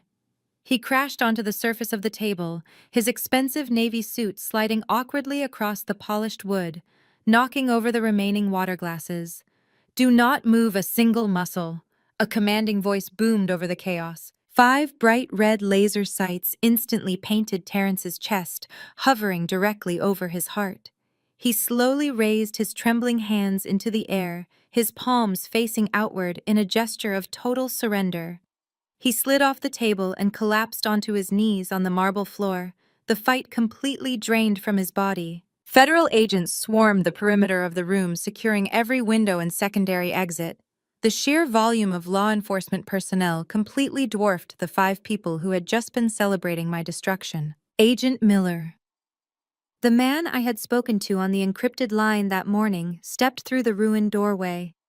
He was a tall, imposing man with graying hair and eyes that missed absolutely nothing. He wore a dark suit over a tactical vest, his badge shining under the bright boardroom lights. He looked at the shattered doors, then looked at Terrence kneeling on the floor, and finally locked eyes with me. He gave a single respectful nod. "Secure the room," Miller ordered his team. "Nobody touches a single piece of paper on that table. Those documents are federal evidence." That was the exact moment the illusion of their family loyalty completely evaporated. The false bonds of blood and shared greed shattered into a million irreparable pieces. Keisha was the first to break. She backed away from the table, her hands raised high above her head, tears streaming down her face, entirely ruining her expensive makeup. "I did not do anything." Keisha screamed, her voice shrill and desperate. She pointed a shaking finger directly at her brother Darius, who was cowering against the floor-to-ceiling windows. It was him.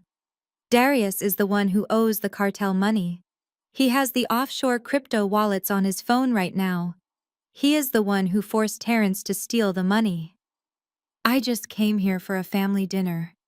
I swear to God I have nothing to do with this." Darius looked at his sister with sheer, unadulterated horror. "You lying traitor." Darius sobbed, his voice cracking wildly as 2 heavily armed agents grabbed his arms and forced him face down onto the floor. Terrence orchestrated the whole thing from the very beginning. Terrence is the one who paid the cartel with Charmaine's money. Terrence is the one who bought the poison and tried to kill Charmaine last night. Check his phone right now. Check his bank accounts. Check his encrypted drives.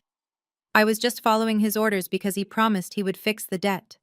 Please, you have to protect me from the cartel. If I go to federal prison, they will have me killed in the yard before the trial even starts." He wailed pathetically as the cold steel handcuffs snapped violently around his wrists. The loud metallic click echoed through the room, a sound of absolute finality. Mama Beatrice did not cry. She did not beg the agents for mercy. Instead, the self-righteous matriarch turned all of her venomous, hypocritical rage onto the son she had previously praised. She lunged forward, her white church suit contrasting sharply against the dark uniforms of the federal agents. She swung her hand and slapped Terrence across the face with a sickening heavy crack. "You stupid, arrogant boy," Mama Beatrice shrieked, spitting the words into his face as he cowered on his knees. "You ruined everything. You ruined my legacy. You ruined my church. You told me the money would be completely untraceable. You told me the lawyers had secured the property. You brought the federal government into my sanctuary. You are a disgrace to this family." Terrence did not fight back. He just stared blankly at the floor, the red lasers still dancing across his chest. Agent Miller stepped forward and grabbed Mama Beatrice by the shoulder, spinning her around and forcing her arms behind her back. "Beatrice Hayes," Miller said, his voice calm and entirely devoid of sympathy. "You are under arrest for conspiracy to commit wire fraud, tax evasion, and money laundering. You have the right to remain silent. I strongly suggest you start using it." Mama Beatrice gasped indignantly, struggling against his grip, but she was quickly subdued. The click of her handcuffs sounded even louder than Darius's. While the family was busy tearing each other to pieces, Sarah decided to make her final desperate play. She realized the agents were momentarily focused on securing the 3 primary targets. She dropped to her hands and knees, ignoring the expensive fabric of her designer dress, and began crawling frantically toward the small catering door tucked away in the back corner of the boardroom. She thought she knew the layout of the building better than the raid team. She thought she could slip into the service elevator and vanish into the stormy night. She made it exactly 5 feet. A female IRS criminal investigator stepped out from behind a decorative potted plant, completely blocking Sarah's path. Sarah looked up, her blue eyes wide with panic. She scrambled to turn around, but the female agent did not hesitate. She dropped her weight, tackled Sarah hard to the marble floor, and drove a knee squarely into the small of Sarah's back, pinning her securely to the ground. "Get off me!" Sarah shrieked, thrashing wildly against the firm grip. "I am just a receptionist. I do not even know these people. I was just delivering paperwork. You are making a massive mistake. My boss is a senior partner at this firm. He will have your badge for this." The female agent grabbed Sarah's wrist, pulling it behind her back with practiced efficiency. "Your boss is currently in the lobby downstairs being fitted for a matching pair of bracelets," the agent replied coldly. "We intercepted the $400,000 wire transfer your LLC attempted to process 10 minutes ago. You are not a receptionist anymore, Sarah. You are an accessory to international racketeering." The handcuffs snapped around Sarah's wrists, securing the Cartier love bracelet tightly against the cold metal. Sarah buried her face against the cold floor and began to sob uncontrollably, the reality of her ruined life finally crashing down upon her.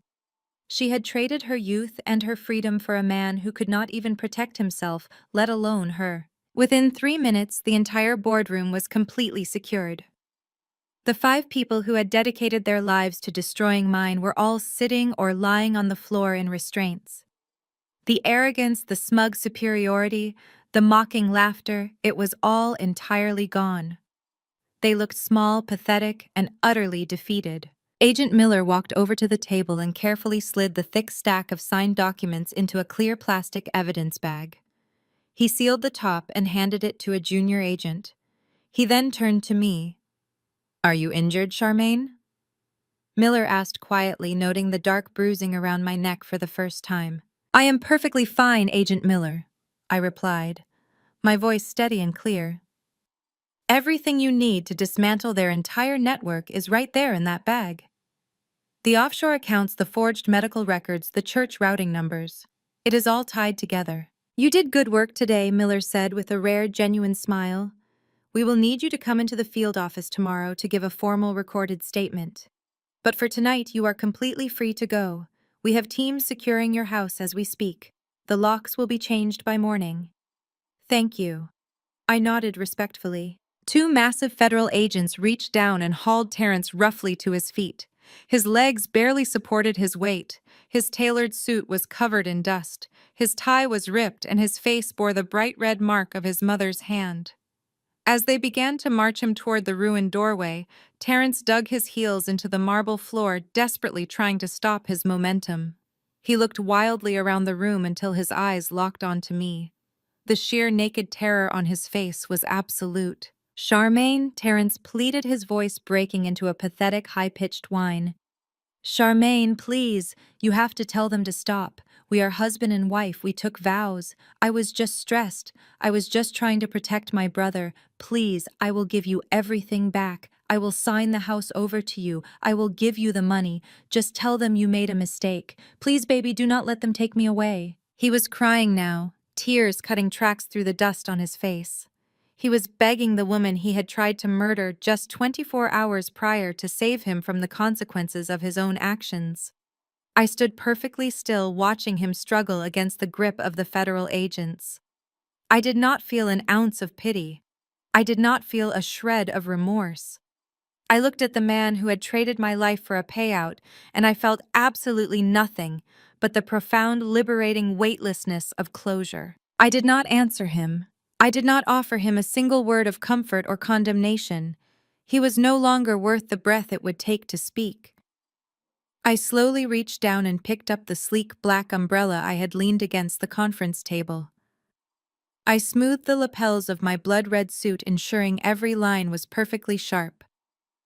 I gripped the handle of my briefcase firmly in my left hand. Terrence continued to scream my name, begging and crying as the agents dragged him physically out of the boardroom and into the dimly lit hallway.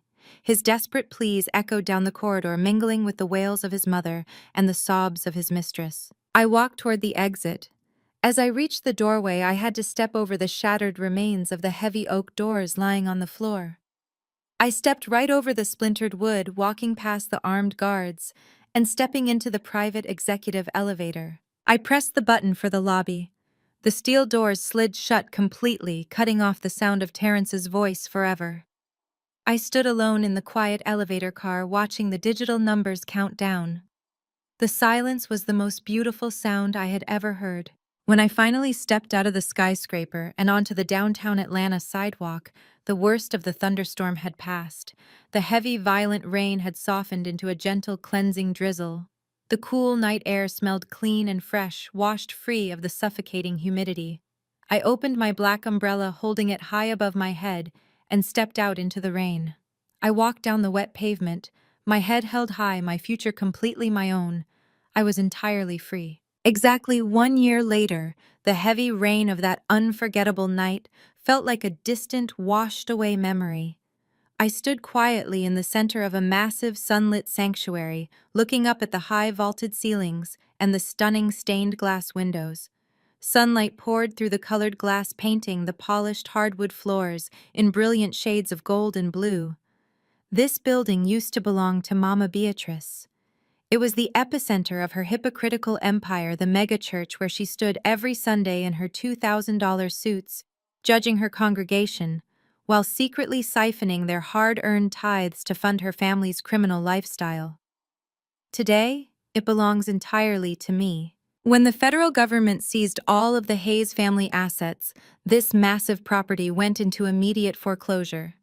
Because the church's tax-exempt status was completely revoked due to the money laundering convictions, the commercial value plummeted. I attended the government auction 3 months ago and bought the entire estate for absolute pennies on the dollar using the money I had legally protected. But I did not buy it to preach. I bought it to rebuild. I spent the last few months completely transforming the space. The grand pulpit where Mama Beatrice used to demand blind obedience has been removed. In its place sits a state-of-the-art financial literacy and legal aid center specifically designed for minority women facing domestic and economic abuse. Where there used to be collection plates passing off stolen money to cartels, there are now free seminars on credit repair, asset protection, and forensic accounting. Women who have had their bank accounts drained by toxic partners, women who have been manipulated by predatory family members, they come here to learn how to fight back. We give them the tools to reclaim their independence, secure their financial futures, and build their own empires from scratch. The people who tried to destroy me did not fare quite so well in their new lives. Terrence's high-priced lawyers from Sterling and Hayes could not save him, mostly because the senior partners of that firm were too busy desperately trying to negotiate their own federal plea deals to avoid serving time alongside their clients. Without their protection, Terrence's case completely collapsed. Between my hidden camera footage, the forged psychiatric records, and the detailed money laundering trails he so arrogantly documented, the judge showed absolutely no mercy. Terrence was sentenced to 20 years in a maximum security federal penitentiary without the possibility of early parole. He was convicted of first-degree attempted murder, massive wire fraud, and federal racketeering. The man who cared so deeply about his expensive tailored suits and luxury cars now wears a standard-issue orange jumpsuit, spending 23 hours a day in a concrete cell.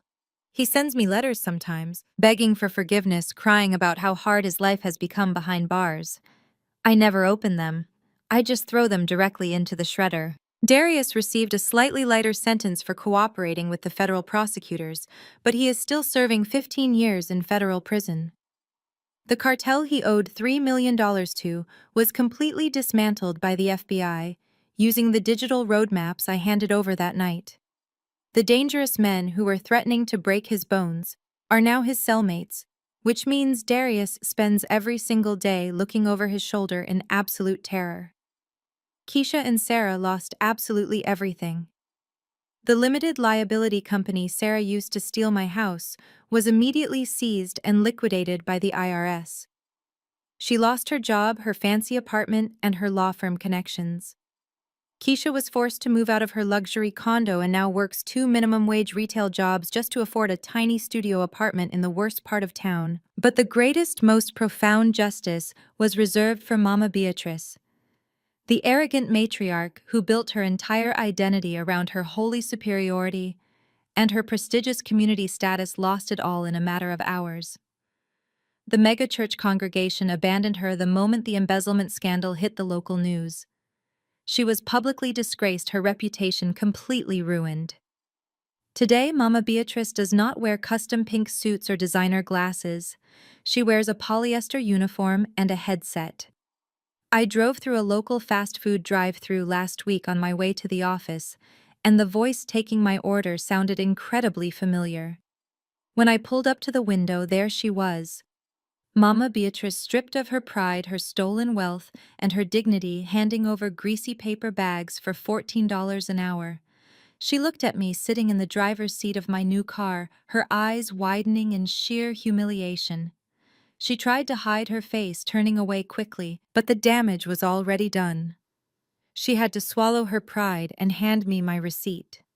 I gave her a $20 tip, smiled warmly, and drove away without saying a single word. Looking back on everything that happened, I realized that surviving that toxic family was the greatest test of my entire life. They tried to use my own success against me. They weaponized my loyalty and tried to extinguish my light simply because I refused to be their endless source of funding. But the fire they tried to throw me into only forged me into something infinitely stronger. I step up to the camera now, looking directly at all of you who have followed this journey to the very end. They thought they could throw me away because I didn't fit their toxic mold. They dug a grave for me, but they forgot I owned the shovel. If you've ever had to burn down a toxic family tree to plant your own roots, drop a 100 in the comments. Like, subscribe, and remember, never let anyone tell you your worth, especially not the people trying to steal it.